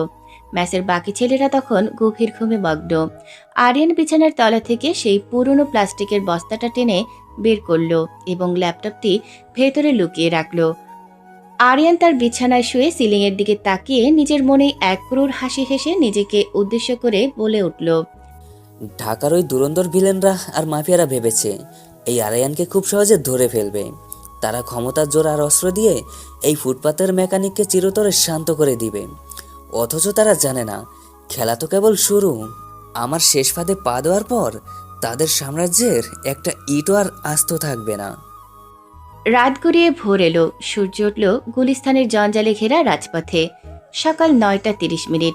মজিদ চাচার চায়ের দোকানের সামনে শুভ আর রাসেল চায়ের কাপে চুমুক দিচ্ছিল আর গতকালের হ্যাকিং নিয়ে উত্তেজিত আলোচনা করছিল। রনি ভাই খবরের কাগজ পড়েছিল। ঠিক তখনই আরিয়ান চোখ ডলতে ডলতে ময়লা শার্ট গায়ে জড়িয়ে দোকানে ঢুকলো। তার মুখে সেই চিরচেনা বোকা ভাব। শুভ চায়ের কাপটা টেবিলে রেখে আরিয়ানের দিকে তাকিয়ে উপহাসের সুরে বলে উঠল, আরে আমাগো আরিয়ান ভাই রে, আইসা গেছে আমাগো ঘুমন্ত সম্রাট। তুই কি জানোস কালকে রাত্রে ডার্ক ওয়েবের মেইন সার্ভারে কি হইছে? কোন আন্তর্জাতিক ডন নাকি মাস্টার মাইন্ড রে ওপেন চ্যালেঞ্জ জানাইছে। পুরো ইন্টারপোলের ঘুম হারাম হয়ে গেছে। আরিয়ান তখন মাথার চুল চুলকাতে চুলকাতে অত্যন্ত লাজুক ও ভীতু গলায় শুভর দিকে তাকিয়ে নিজের অসহায়ত্ব প্রকাশ করে বলে উঠল, শুভ ভাই, তোমরা সকাল সকাল আবার ওইসব কোড আর ডনের কথা শুরু করছো? আমার তো কালকে রাইতে ম্যাচের সাথে বাতাস খাইতে গিয়েও ডর লাগতাছিল, কখন জানি পুলিশ এসে আমাকে ধইরা নিয়ে যায়। তোমরা ভাই এইসব কথা বাদ দাও তো। মজিদ চাচা কই? আজ তো একটা কাস্টমারের টাচ স্ক্রিন চেঞ্জ করতে হইব। 200 টাকা রুজি না হইলে রাতে ম্যাচের বিল দিমু কেমনে? তখন রাসেল শুভর কথায় তাল মিলিয়ে হো হো করে হেসে বাচাল গলায় আরিয়ানের দিকে তাকিয়ে বিদ্রুপ করে বলে উঠল, তুই সারা জীবন এই 200 টাকার ভিতরে মারবি আরিয়ান?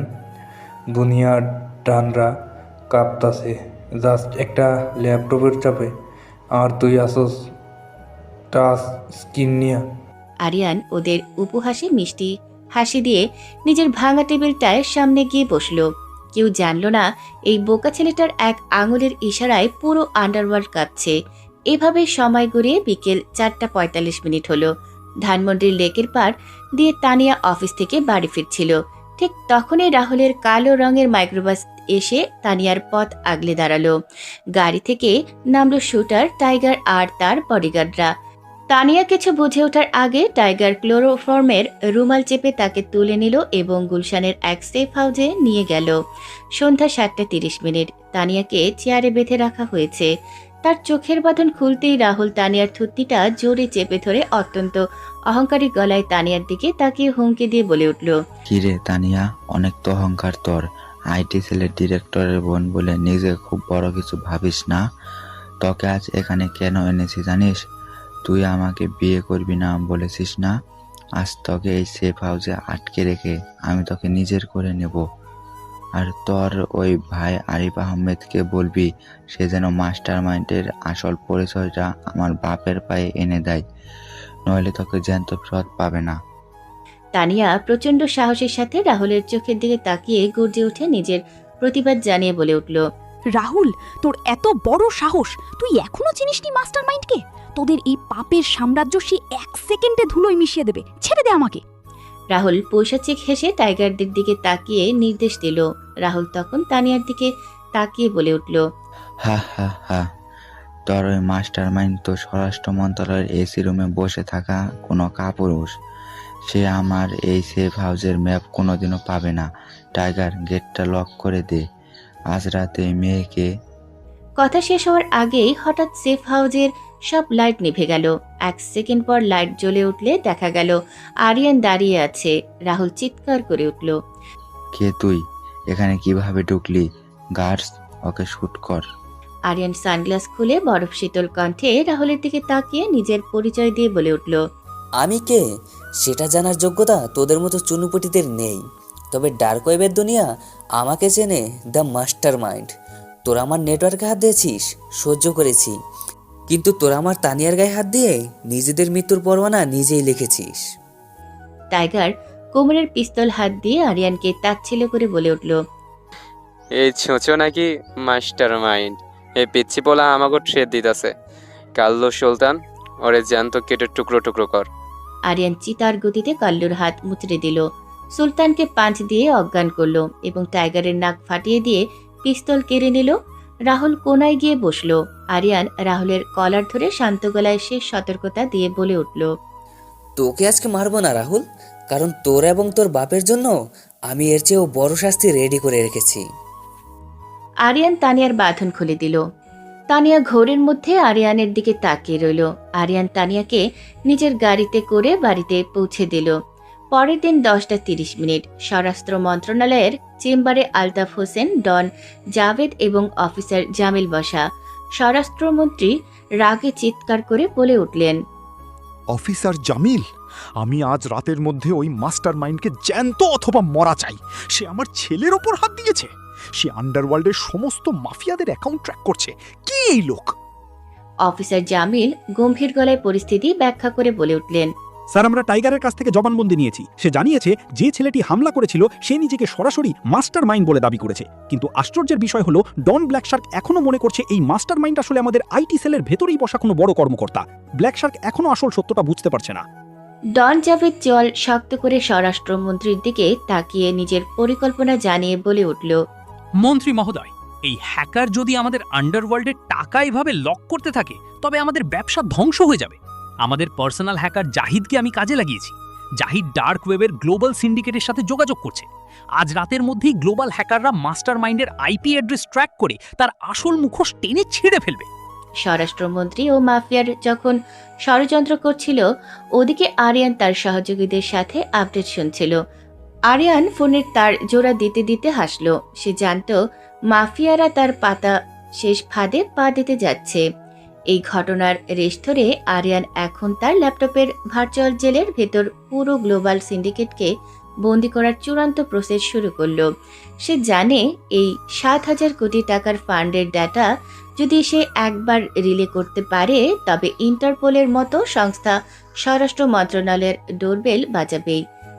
আরিয়ান তার সস্তা চায়না ফোনের মাদারবোর্ডে শুকনো কারুকার্য করতে করতে নিলয়কে উদ্দেশ্য করে বলে উঠল, নিলয়, এদের সময় শেষ।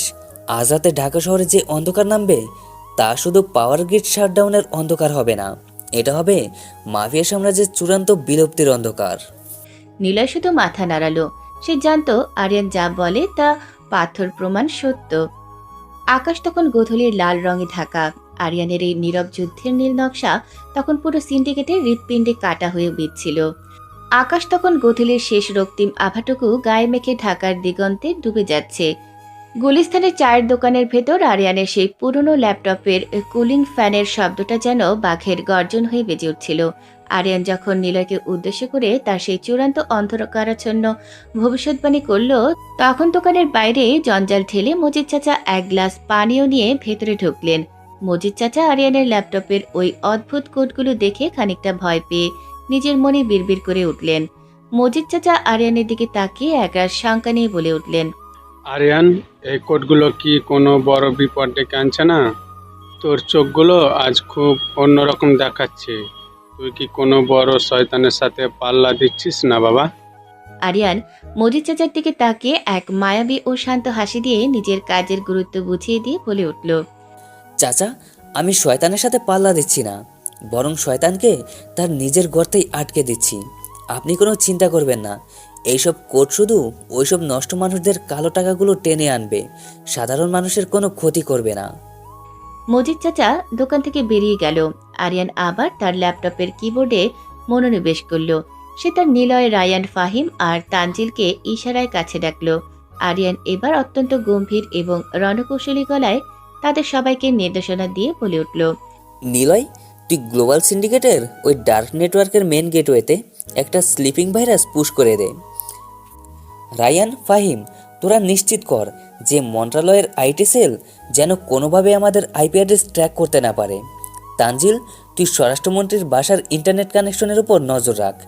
আজ রাতে যখন তারা মাস্টারমাইন্ডের উৎস খুঁজবে, ঠিক তখনই আমাদের আসল খেলাটা শুরু হবে। নিলয় আরিয়ানকে এক পলক দেখে নিয়ে আশ্বস্তের সুরে বলে উঠল, তুই নিশ্চিন্ত থাক আরিয়ান, আমাদের স্লিপিং ভাইরাস অলরেডি ওদের সার্ভারে ঢুকে গেছে। ওরা এখন আমাদের খোঁজার বদলে নিজেদের সার্ভার বাঁচাতে হিমশিম খাবে। অন্যদিকে ডন জাভেদের আস্তানায় তখন চূড়ান্ত অস্থিরতা। ডন জাভেদ তার কিলার টাইগারদের ফোন করে চিৎকার করে বলতে লাগলো, টাইগার, কি করছিস তোরা? ওই মাস্টার মাইন্ডের আইপি এখনো আমরা কনফার্ম করতে পারছি না। জাহিদ বলছে সব ট্র্যাক নাকি রিভার্স হয়ে যাচ্ছে। তুই কি এখনো সেই গুলিস্তানের মেসটা গুড়িয়ে দিসনি? টাইগার অপর প্রান্ত থেকে রাগী গলায় ডন জাভেদকে পরিস্থিতি বুঝিয়ে বলে উঠল, বস, আমরা মেসটা ঘিরে ফেলেছি, কিন্তু মেসের ভিতরেটা অদ্ভুত শান্ত। আমরা যদি এখন হুট করে হামলা করি, তবে স্থানীয় পাবলিক আর ভিভি আমাদের ওপর ঝাঁপিয়ে পড়বে। আমাদেরকে একটু অন্ধকার হওয়ার সুযোগ দিতে হবে। রাতে বাড়লেই আমরা মেসটা পুরো জ্বালিয়ে দেব। আরিয়ান ঠিক সেই মুহূর্তে তার ল্যাপটপকে টাইগারের ওয়াকি টকি ফ্রিকোয়েন্সি হ্যাক করে ফেলল। সে টাইগারের কথা শুনে নিজের ঠোঁটের কোণায় এক পৈশাচিক হাসি ফুটিয়ে নিলয়কে উদ্দেশ্য করে বলে উঠল, নিলয়, টাইগারদের ওয়াকিটকি আমরা হ্যাক করে ফেলেছি। ওরা রাত বাড়ার অপেক্ষা করছে, তার আগেই আমাদের কাজ শেষ করতে হবে। আমরা ওদেরকে ম্যাচের ভিতরেই এমন একটা ডিজিটাল ফাঁদ দেব যে ওরা চাইলেও বাইরে বের হতে পারবে না। আরিয়ান এক মুহূর্ত দেরি না করে কিবোর্ডে আঙুল চালালো। পুরো এলাকার ইন্টারনেট স্পিড 1 সেকেন্ডে 0 হয়ে গেল। স্বরাষ্ট্র মন্ত্রণালয়ের আইটি সেলে জাহিদ চিৎকার করে উঠল, স্যার, সব ডেটা লস্ট। আমাদের সার্ভার অলরেডি হ্যাকড হয়ে গেছে। মাস্টারমাইন্ড এখন আমাদের মেইন ফ্রেমে ঢুকে গেছে। স্বরাষ্ট্রমন্ত্রী আলতাফ হোসেন টেবিল চাপড়ে চিৎকার করে উঠলেন, জাহিদ, তুই কি বলছিস? আমাদের সব ফাইল লিক হয়ে যাচ্ছে? এটা হতে পারে না। এখনই আইটি সেলের মেন পাওয়ার সাপ্লাই বিচ্ছিন্ন করে দে। কিন্তু আরিয়ানের পাতা ফাঁদ তখন আর স্বরাষ্ট্রমন্ত্রীর নিয়ন্ত্রণে ছিল না। আরিয়ান তার ল্যাপটপে এক পৈশাচিক আনন্দ নিয়ে নিজের বন্ধুদের দিকে তাকিয়ে বলে উঠল, বন্ধুরা, এবার তোমরা দেখতে পাবে মাস্টারমাইন্ড কাকে বলে। স্বরাষ্ট্র মন্ত্রণালয়ের প্রতিটি ল্যাপটপ থেকে এখন তাদের দুর্নীতির কাহিনী ডাইরেক্ট মিডিয়া সার্ভারে রিলিজ হবে। আজ রাতের খবর হবে আমাদের। আরিয়ান তার ল্যাপটপের এন্টার কিতে চাপ দেওয়ার সাথে সাথেই পুরো ঢাকা শহরের প্রতিটি ডিজিটাল বিলবোর্ডে স্বরাষ্ট্র মন্ত্রণালয়ের গোপন সব দুর্নীতি আর মাফিয়াদের ড্রাগস ট্রেন্ডিংয়ের ভিডিও ফুটেজ ভেসে উঠতে শুরু করলো। পুরো শহর তখন এক উত্তাল সমুদ্রের মতো গর্জে উঠল। সাধারণ মানুষের সেই গর্জন আরিয়ানের কানে সুরের মতো পাচ্ছিল।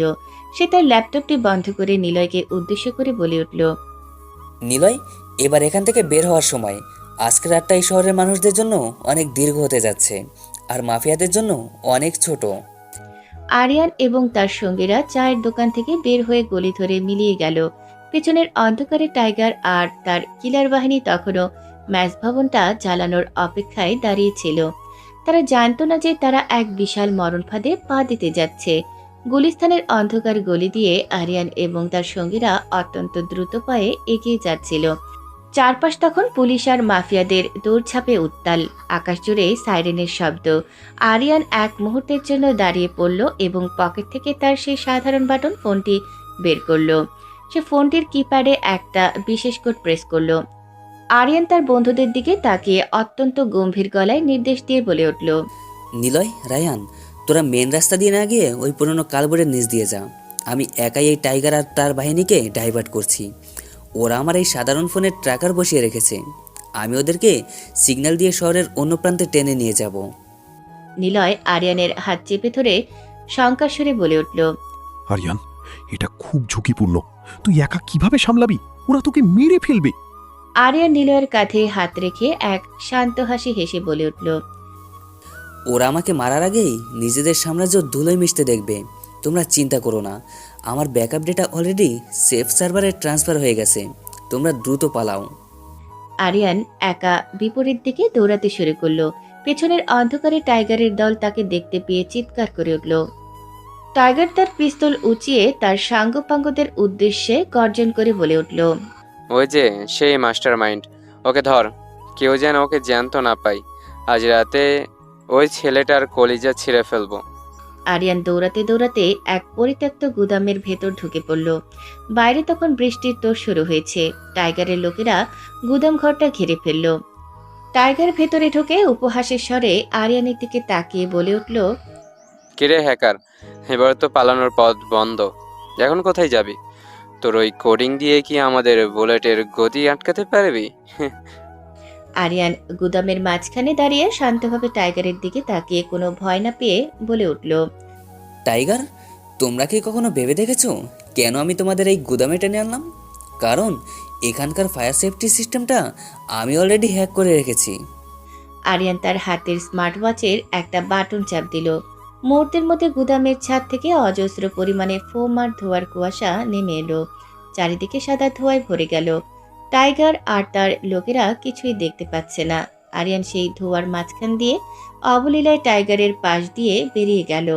যাওয়ার সময় আরিয়ান টাইগারের কানের কাছে মুখ নিয়ে ফিসফিস করে বলে উঠল, আমার সাথে খেলার সময় এখনো হয়নি।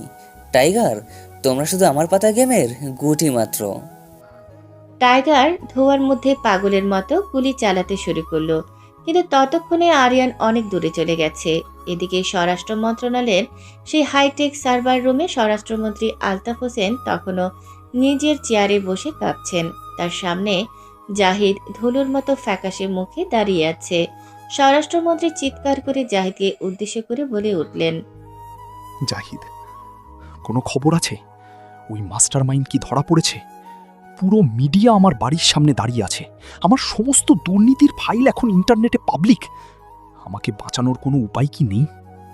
জাহিদ কাঁপতে কাঁপতে ল্যাপটপের স্ক্রিনের দিকে তাকিয়ে হতাশ গলায় উত্তর দিল, স্যার, সব শেষ। ও শুধু ফাইল লিক করেনি, ও আমাদের মেইন ফ্রেমে এমন একটা ভাইরাস ঢুকিয়ে দিয়েছে যে আমাদের পুরো সরকারি আইটি নেটওয়ার্ক এখন ধসে পড়ছে। এমনকি পুলিশের সেন্ট্রাল ডাটাবেজও এখন ওর নিয়ন্ত্রণে। আমরা এখন অন্ধ। ডন জাভেদ তখন দরজার সামনে এসে দাঁড়ালো।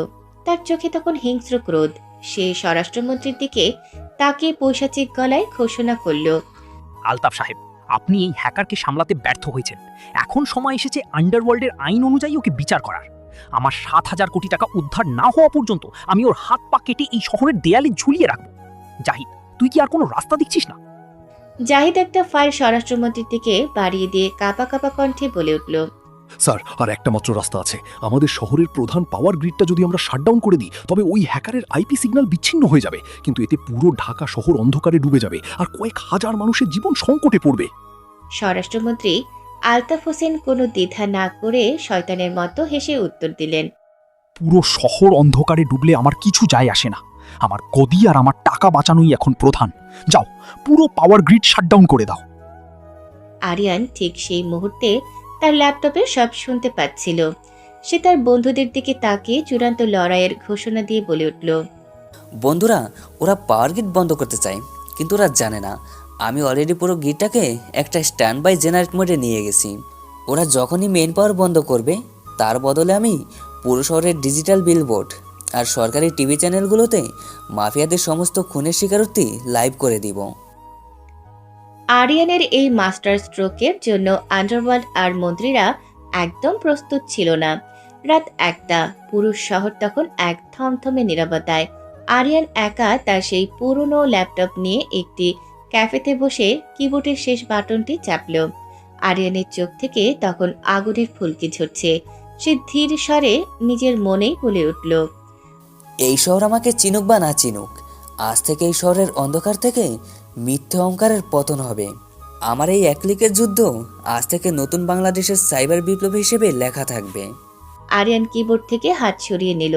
পুরো ঢাকা শহরের বিদ্যুৎ চমকে উঠল, কিন্তু শহর অন্ধকারে ডুবল না, বরং সরকারি টিভি চ্যানেলগুলোর নীল পর্দায় মাফিয়া ডন জাভেদ আর স্বরাষ্ট্রমন্ত্রীর নিজেদের গোপন মিটিংয়ের ভিডিও ফুটেজ পুরো দেশের মানুষ দেখতে শুরু করলো। আন্ডারওয়ার্ল্ডের সেই রাতটা ছিল তাদের ইতিহাসের শেষ রাত। পুরো ঢাকা শহর তখন এক অদ্ভুত স্তব্ধতায় আচ্ছন্ন। টেলিভিশনের নীল পর্দায় স্বরাষ্ট্রমন্ত্রী আলতাফ হোসেন এবং ডন জাভেদের নিজেদের কণ্ঠের কথোপকথনগুলো দেশের প্রতিটি প্রান্তের মানুষ সরাসরি শুনছিল।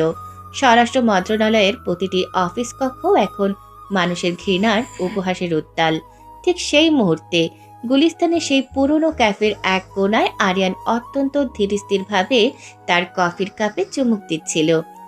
আরিয়ান তার কফির কাপটা টেবিলে রেখে খুব শান্ত ভঙ্গিতে তানজিলের দিকে তাকিয়ে বলে উঠল, তানজিল, নিরাপদ বলতে এই পৃথিবীতে কিচ্ছু নেই। আমরা যেটা করেছি তা হলো শহরের মানুষের ঘুমন্ত বিবেকটাকে জাগিয়ে দেওয়া। ওরা এখন আমাদের খুঁজবে, কিন্তু ওরা বুঝতেও পারবে না যে মাস্টারমাইন্ড কোনো ব্যক্তি নয়, এটা এখন একটা আইডিয়া হয়ে ছড়িয়ে পড়েছে। ঠিক এই সময়ে স্বরাষ্ট্রমন্ত্রীর সেই বিলাসবহুল সেফ হাউজে ডন জাভেদ তার সাঙ্গপাঙ্গদের নিয়ে নিজের মাথার চুল চিরছিল। তার গলার স্বর এখন মৃত্যুর মতো শীতল। সে তার হাতের ফোনটা ভেঙে চুরমার করে দিয়ে চিৎকার করে বলে উঠল, সব শেষ। জাহিদ, তুই আমাদের কি সর্বনাশ করলি? সব প্রমাণ এখন জনগণের হাতে। আমি আর এক মুহূর্ত এই দেশে থাকবো না। আমাকে এয়ারপোর্টের ব্যাকগেট দিয়ে বিদেশে পালানোর ব্যবস্থা কর। জাহিদ তখন ভয়ে কাঁপতে কাঁপতে ডন জাভেদের দিকে তাকিয়ে অত্যন্ত ভীত কণ্ঠে উত্তর দিল, জাভেদ ভাই, পালানোর আর কোনো রাস্তা নেই। এয়ারপোর্টের সমস্ত কন্ট্রোল টাওয়ার এখন হ্যাকড হয়ে গেছে। তারা মাস্টার মাইন্ডের কোড দিয়ে রানওয়ে লক করে দিয়েছে। পুলিশ এখন পুরো এয়ারপোর্ট ঘিরে ফেলেছে। আমরা এখন এই সেফ হাউসের ভেতরে ইঁদুরের মতো আটকা পড়ে গেছি। স্বরাষ্ট্রমন্ত্রী আলতাফ হোসেন তখন তার ব্যক্তিগত লাইব্রেরির কোনায় বসে কাঁদছিলেন। তার রাজনৈতিক ক্যারিয়ার আর তার ছেলের ভবিষ্যৎ সব ধুলোয় মিশে গেছে। তিনি ডন জাভেদের দিকে তাকিয়ে হতাশার স্বরে বলে উঠলেন, জাভেদ, আমরা কি এতই ছোট ছিলাম? ওই সাধারণ ছেলেটা আমাদের পুরো সাম্রাজ্য এভাবে ধুলোয় মিশিয়ে দিল। ওই মাস্টারমাইন্ড কে? ওর আসল পরিচয় কি তুই আজও জানতে পারলি না? ডন জাভেদ তার হাতের পিস্তলটা নিজের কপালে ঠেকিয়ে শয়তানি হাসি দিয়ে উত্তর দিল, মন্ত্রী সাহেব, ওর পরিচয় বড় কথা নয়, ওর কৌশলই আমাদের কাল হয়েছে। আমরা চেয়েছিলাম ওকে জ্যান্ত কবর দিতে, কিন্তু ও আজ আমাদের রাজনৈতিক আর অপরাধী জীবনের কবরটা খুঁড়ে দিল। ওই হ্যাকার ছেলেটা আমাদের শিখিয়ে দিয়ে গেল যে ক্ষমতার দম্ভ কখনোই বুদ্ধির চেয়ে বড় হতে পারে না। ক্যাফের ভেতর আরিয়ান তার ল্যাপটপটি বন্ধ করল। সে এবার তার বন্ধুদের দিকে তাকিয়ে অত্যন্ত গম্ভীর গলায় পরবর্তী লক্ষ্যের কথা ঘোষণা করে বলে উঠল, বন্ধুরা, আজ রাতে আমরা যেটা করলাম সেটা শুধু একটা খেলা ছিল। আসল যুদ্ধ শুরু হবে কাল থেকে। গ্লোবাল সিন্ডিকেটের ওই ডার্ক নেটওয়ার্কের মেন সার্ভারটা এখনও ধ্বংস করা হয়নি। এই 7,000 কোটি টাকার উদ্ধার করে আমি এই শহরের প্রতিটি গরিব মানুষের পকেটে ফিরিয়ে দিব, যাদের ঘাম থেকে এরা এই টাকা চুরি করেছিল। আরিয়ান ক্যাফের বিল মিটিয়ে বাইরে বেরিয়ে এলো। ঢাকার রাজপথে এখন বিপ্লবের হাওয়া। আরিয়ান ভিড়ের মাঝে মিশে গেল। কেউ জানল না যে হ্যাকার পুরো দেশের সরকারকে কাঁপিয়ে দিয়েছে। সে এখন ফুটপাতে মজিদ চাচার চায়ের দোকানে বসে বাটন ফোনের স্পিকার ঠিক করছে। ঠিক তখনই তার ফোনে একটা অজ্ঞাত নম্বর থেকে কল এলো। আরিয়ান ফোনটা রিসিভ করে শান্ত গলায় বলে উঠল, আমি জানি কে কথা বলছেন। আপনি কি ভেবেছেন আপনি আমায় খুঁজে পেয়েছেন? ফোনের অন্য প্রান্ত থেকে এক গম্ভীর নারী কণ্ঠস্বর ভেসে এলো। সে অন্য কেউ নয়, ইন্টারপোলের স্পেশাল এজেন্ট সারা। সারা অত্যন্ত মার্জিত গলায় আরিয়ানকে উদ্দেশ্য করে বলে উঠল, মাস্টারমাইন্ড, আপনার লড়াইয়ের ধরনটা আমাদের অবাক করেছে। আমরা জানি আপনি কেন এই কাজগুলো করছেন, কিন্তু আইনের হাত অনেক লম্বা। আপনি কি আমাদের সাথে হাত মেলাবেন, নাকি নিজেকে লুকিয়েই সারা জীবন লড়ে যাবেন? আরিয়ান এক মুহূর্ত চুপ থেকে আকাশের দিকে তাকিয়ে মৃদু হেসে উত্তর দিল, এজেন্ট সারা, আমি কারোর সাথে হাত মেলাতে চাই না। এই সমাজ যখন দুর্নীতিগ্রস্ত, তখন মাস্টারমাইন্ডকে তার নিজের বিচারক নিজেই হতে হয়। আপনার ইন্টারপোল যদি সত্যি ন্যায় বিচার চায়, তবে আপনি আমাকে নয়, এই দুর্নীতিগ্রস্ত নেতাদের ধরুন। আমার কাজ শেষ হলে আমি নিজে আপনাদের সামনে হাজির হব। আরিয়ান ফোনটা কেটে দিয়ে আবার ভিড়ের মধ্যে হারিয়ে গেল। রাত তখন 3টা। পুরো ঢাকা শহর নিস্তব্ধ, কিন্তু আরিয়ানের মনে ঝড়ের গতিতে চিন্তার স্রোত বইছে। ইন্টারপোলের এজেন্ট সারার সাথে ওই ফোন কলের পর আরিয়ান বুঝতে পেরেছে এখন আর শুধু ঢাকার মাফিয়াদের সাথে লড়াই নয়, তাকে আন্তর্জাতিক গোয়েন্দা সংস্থার নজরদারিও এড়িয়ে চলতে হবে। সে গুলিস্তানে সেই জরাজীর্ণ মেস থেকে বেরিয়ে এখন ঢাকার এক জনাকীর্ণ বস্তির ভেতরে ছোট একটা গোপন ডেরায় আশ্রয় নিয়েছে। আরিয়ান তার ল্যাপটপটি আবার অন করলো, কিন্তু এবার সে তার আইপি অ্যাড্রেসটি এমন এক মাল্টিলেয়ার স্যাটেলাইট রাউটিং এ সেট করলো যে পৃথিবীর কোনো শক্তিশালী সুপার কম্পিউটারও তার অবস্থান শনাক্ত করতে পারবে না। ঠিক সেই মুহূর্তে ল্যাপটপের মনিটরে একটি অপরিচিত ফাইল ডিসক্রিপ্ট হতে শুরু করলো। আরিয়ান ফাইলটি খুলে দেখলো এটি স্বরাষ্ট্রমন্ত্রীর নয়, বরং ডন জাভেদের একটি গোপন অ্যাকাউন্টের খতিয়ান। ফাইলটি দেখে আরিয়ান তার সহযোগী নিলয়কে ফোন করে গম্ভীর কণ্ঠে বলে উঠল, নিলয়, তুই কি ফাইলটা দেখতে পাচ্ছিস? ডন জাবেদ শুধু মাফিয়া নয়, সে সরাসরি আন্তর্দেশীয় অস্ত্র চোরাচালানের সাথে জড়িত। আমাদের হাতে থাকা প্রমাণগুলো তো শুধু ট্রেলার ছিল, মূল সিনেমা তো এখনো বাকি। ফোনের অন্য প্রান্ত থেকে নিলয় ভয়ে ভয়ে উত্তর দিল, আরিয়ান, আমরা কি খুব বেশি গভীরে চলে যাচ্ছি না? ইন্টারপোল অলরেডি ঢাকায় নেমে গেছে, সারা আমাদের খুঁজছে। এখন যদি আমরা এই অস্ত্র চোরাচালানের ডেটা ইন্টারনেটে ছেড়ে দিই, তবে ওরা আমাদের অবস্থান নিশ্চিতভাবে ধরে ফেলবে। আরিয়ান তার ল্যাপটপের নীল আলোর দিকে তাকিয়ে এক তীক্ষ্ণ দৃষ্টিতে হেসে বলে উঠল, নিলয়, ভয় পাওয়ার মানেই হলো ওদের কাছে আত্মসমর্পণ করা। আমি এমন এক সিস্টেম তৈরি করেছি যেখানে ডাটা রিলিজ হবে, কিন্তু তার কোনো উৎস বা অরিজিন ট্র্যাক করা সম্ভব হবে না। তুই শুধু তোর ব্যাকআপ সিস্টেমটা চালু রাখ। ঠিক এই সময়ে ঢাকার উত্তরায় ইন্টারপোলের গোপন বেস ক্যাম্পে এজেন্ট সারা তার মনিটরের সামনে বসে আরিয়ানের সিগন্যাল ট্র্যাক করার চেষ্টা করছিল। সারার পাশে দাঁড়িয়ে থাকা স্থানীয় ডিবির অফিসার জামিল অত্যন্ত অস্থির হয়ে সারাকে উদ্দেশ্য করে কথা বলে উঠল, ম্যাডাম, আর কত সময় লাগবে? স্বরাষ্ট্রমন্ত্রী আর ডন জাভেদ তো অলরেডি কোণঠাসা। এখন যদি আমরা মাস্টার মাইন্ডের লোকেশনটা পেয়ে যাই, তবে আজ রাতেই পুরো গ্যাংটাকে আমরা জ্যান্ত ধরতে পারবো।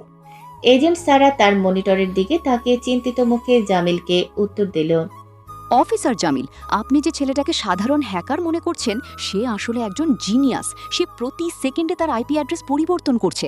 তবে আমার একটা সন্দেহ আছে, সে কিন্তু আমাদের থেকে দূরে পালাচ্ছে না, বরং সে আমাদের ডিরেক্টরি হ্যাক করার চেষ্টা করছে। এদিকে সেফ হাউজে বন্দি ডন জাভেদ আর স্বরাষ্ট্রমন্ত্রী আলতাফ হোসেন একে অপরের দিকে তাকিয়ে তখন হিংস্র বাঘের মতো গর্জন করেছেন। ডন জাভেদ স্বরাষ্ট্রমন্ত্রীকে দোষারোপ করে বলে উঠল, আলতাফ সাহেব, আপনি সব নষ্ট করেছেন। ওই মাস্টার মাইন্ডকে সময় মতো শেষ না করার ফল আজ আমরা ভোগ করছি। এখন পুলিশ এবং ইন্টারপোল সবাই আমাদের পিছে। আমাদের কাছে এখন একটা মাত্র উপায় আছে, ওই মাস্টার মাইন্ডের সাথে ডিল করা। স্বরাষ্ট্রমন্ত্রী তখন চেয়ার থেকে দাঁড়িয়ে রাগে কাঁপতে কাঁপতে ডন জাভেদের দিকে তাকিয়ে তীব্র গলায় বলে উঠল, ডিল? তুমি ওই ছেলেকে চেনো না জাভেদ। ও কোনো টাকার লোভে কাজ করছে না, ও আমাদের ধ্বংস করার পণ করেছে। আমাদের কাছে এখন শেষ সুযোগ। আমাদের যে অস্ত্রশস্ত্রের চালানটা সমুদ্র বন্দরে আটকে আছে, সেটা আজ রাতে উদ্ধার করতে হবে। ওটাই আমাদের শেষ সম্বল। সে বুঝতে পারল মন্ত্রী এবং মাফিয়ারা তাদের শেষ বাজি খেলতে যাচ্ছে।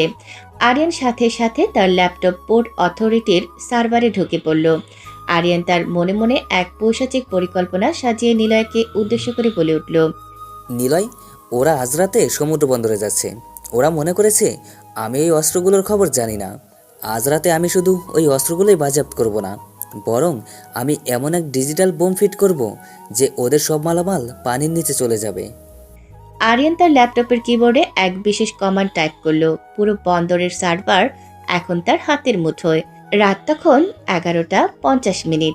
চট্টগ্রাম সমুদ্র বন্দরের 4 নম্বর জেটি তখন ঝিরিঝিরি বৃষ্টিতে ভিজে একাকার।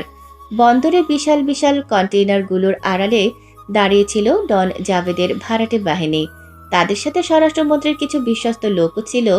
ডন জাভেদ অস্থিরভাবে ঘুরে দেখছিল। তার চোখ দুটো যেন আগুনের গোলার মতো জ্বলছিল। সে তার সেকেন্ড ইন কমান্ড কাল্লুকে উদ্দেশ্য করে নিচু গলায় গর্জে উঠল, কাল্লু, জাহাজটা কত দূরে? আজ রাতে যদি চালানের অস্ত্রগুলো হাতছাড়া হয়, তবে আমাদের আর অস্তিত্ব থাকবে না। সব বাজি অস্ত্রের উপরই লাগানো আছে। কাল্লু তার দূরবীন দিয়ে অন্ধকার সমুদ্রের দিকে তাকিয়ে উদ্বিগ্ন কণ্ঠে জাভেদকে উত্তর দিল, জাহাজ একদম জেটির কাছে চলে এসেছে। কিন্তু অদ্ভুত ব্যাপার, পুরো বন্দরটা কোনো অটোমেশন সিস্টেম কাজ করতেছে না। সব লাইট দপদপ করছে, মনে হচ্ছে পুরো বন্দরটা একটা ডেড জোনের মধ্যে পড়ে গেছে। ঠিক সেই মুহূর্তে আরিয়ান তার গোপন আস্তানা থেকে বন্দরের মেন সার্ভারে তার চূড়ান্ত ম্যালওয়্যার ব্ল্যাক জিরো পুশ করল। বন্দরের মেন কন্ট্রোল রুমে বসা অপারেটররা ভয়ে চিৎকার করে উঠল। তাদের মনিটরে তখন আরিয়ানের সেই চিরচেনা সিগনেচার লোগো, একটা ভাঙা বাটন ফোনের আইকন ভেসে উঠছে। আরিয়ান তার ল্যাপটপের মাইক্রোফোনের মাধ্যমে বন্দরের লাউড স্পিকারে এক গম্ভীর ও যান্ত্রিক কণ্ঠস্বর ছড়িয়ে দিয়ে বলে উঠল, ডন জাভেদ, রাষ্ট্রমন্ত্রী আলতাফ হোসেন, আজকের রাতটা তোমাদের সাম্রাজ্যের শেষ রাত। তোমরা যেই অস্ত্র স্বপ্নে দেখছো তা আজ থেকে সমুদ্রের গভীরতলে জায়গা পাবে। বন্দর আমার নিয়ন্ত্রণে, তোমাদের ফেরার আর কোনো পথ নেই। এই কণ্ঠ শুনে ডন জাভেদ এবং স্বরাষ্ট্রমন্ত্রীর লোকেরা আতঙ্কিত হয়ে এদিক ওদিক ছুটাছুটি শুরু করলো। ডন জাভেদ তার হাতের পিস্তল আকাশের দিকে তুলে গর্জে উঠল, কি তুই সামনে আয়, সাহস থাকলে সামনাসামনি লড়াই কর, লুকোচুরি খেলছিস কেন? তোর সাহস তো অনেক বেড়েছে। আরিয়ান তার আস্তানা থেকে ল্যাপটপে আরেকটি কমান্ড দিল, যেটির ইলেকট্রনিক গেটগুলো নিজে থেকেই লক হয়ে গেল, আর কন্টেনারগুলোর ওপরের শক্তিশালী ফ্লাড লাইটগুলো একযোগে জ্বলে উঠে টাইগারের বাহিনীকে অন্ধ করে দিল। আরিয়ান তখন এক পৈশাচিক হাসি হেসে মাইক্রোফোনে বলে উঠল, জাভেদ, আমি কোনো কাপুরুষ নই যে তোমার সামনে এসে মরব। আমি তোমাদের সেই অদৃশ্য মৃত্যু যা তোমরা কোনোদিনও দেখতে পাবে না। আজ থেকে তোমাদের সব অবৈধ অস্ত্রশস্ত্র আমার কবজায়। ঠিক তখনই বন্দরের সার্ভার থেকে অটোমেটিক ক্রেনগুলো কাজ শুরু করলো, কিন্তু সেগুলো কন্টেইনার নামানোর বদলে সেগুলো সমুদ্রের দিকে সজোরে আছড়ে ফেলতে শুরু করলো। টন টন ওজনের অস্ত্র বোঝাই কন্টেইনারগুলো বৃষ্টির মতো সমুদ্রের পানিতে ডুবে যাচ্ছে দেখে ডন জাভেদ পাগলের মতো চিৎকার করে উঠল, না, আমার কোটি কোটি টাকার মাল, থামাও এটা, সব মাল ডুবিয়ে দিচ্ছে ওই শয়তানটা। গুলি চালা, যে কোনো জায়গায় গুলি চালা। কিলাররা অন্ধকারে বন্দুকের ট্রিগার চেপে ধরে অবিরাম গুলি চালাতে লাগলো, কিন্তু তারা লক্ষ্যহীন। আরিয়ান তখন তার ল্যাপটপের কিবোর্ডে অত্যন্ত শান্তভাবে এক নতুন কোড টাইপ করতে করতে নিলয়কে উদ্দেশ্য করে বলে উঠল, নিলয়, ওদের সব কন্টেনার পানিতে ডুবে গেছে। এখন বন্দর কর্তৃপক্ষ আর কোস্টগার্ডকে আমি মেইন ইমেলটা পাঠিয়ে দিয়েছি, আর মাত্র কয়েক মিনিটের মধ্যে ওরা ওখানকার চারপাশ ঘিরে ফেলবে। আমরা এই জায়গাটা ত্যাগ করি। আরিয়ান যখন ল্যাপটপটি বন্ধ করার প্রস্তুতি নিচ্ছিল, ঠিক সেই মুহূর্তে ইন্টারপোলের এজেন্ট সারা একটি বিশাল ব্রেক থ্রো পেল। সে তার মনিটরে দেখতে পেল আরিয়ানের সিগন্যাল এখন ঢাকার বাইরে নয়, বরং বন্দরের ঠিক পাশে একটি পরিত্যক্ত ওয়ারহাউজে রিফ্লেক্ট করছে। সারা অফিসার জামিলের দিকে তাকিয়ে দ্রুত কণ্ঠে বলে উঠল, অফিসার জামিল, আমরা ওকে পেয়েছি। ও বন্দরের কাছেই কোনো এক জায়গায় আছে। এখনই পুলিশ ফোর্স নিয়ে রওনা দিন, এবার আর ওকে হাতছাড়া করা যাবে না। আরিয়ান বুঝতে পেরেছিল যে ইন্টারপোল তাকে ট্র্যাক করে ফেলেছে। সে তার ল্যাপটপে শেষ বাটনটি টিপে সব ডাটা ডিলিট করে দিল। সে তার বন্ধুদের দিকে তাকিয়ে হাসি মুখে বলে উঠল, বন্ধুরা, এবার পালানোর পালা। ওরা আসছে, কিন্তু আমার কাজ শেষ। আজকের পর ওরা আর কোনোদিনও মাস্টারম্যানকে খুঁজে পাবে না। আরিয়ান এবং তার সঙ্গীরা বন্দরের মালবাহী ট্রেনের বগিগুলোর ভেতরে ঢুকে পড়ল। বাইরে তখনও পুলিশের টহল আর এজেন্ট সারাও তার টিমের জুতোর শব্দ শোনা যাচ্ছে।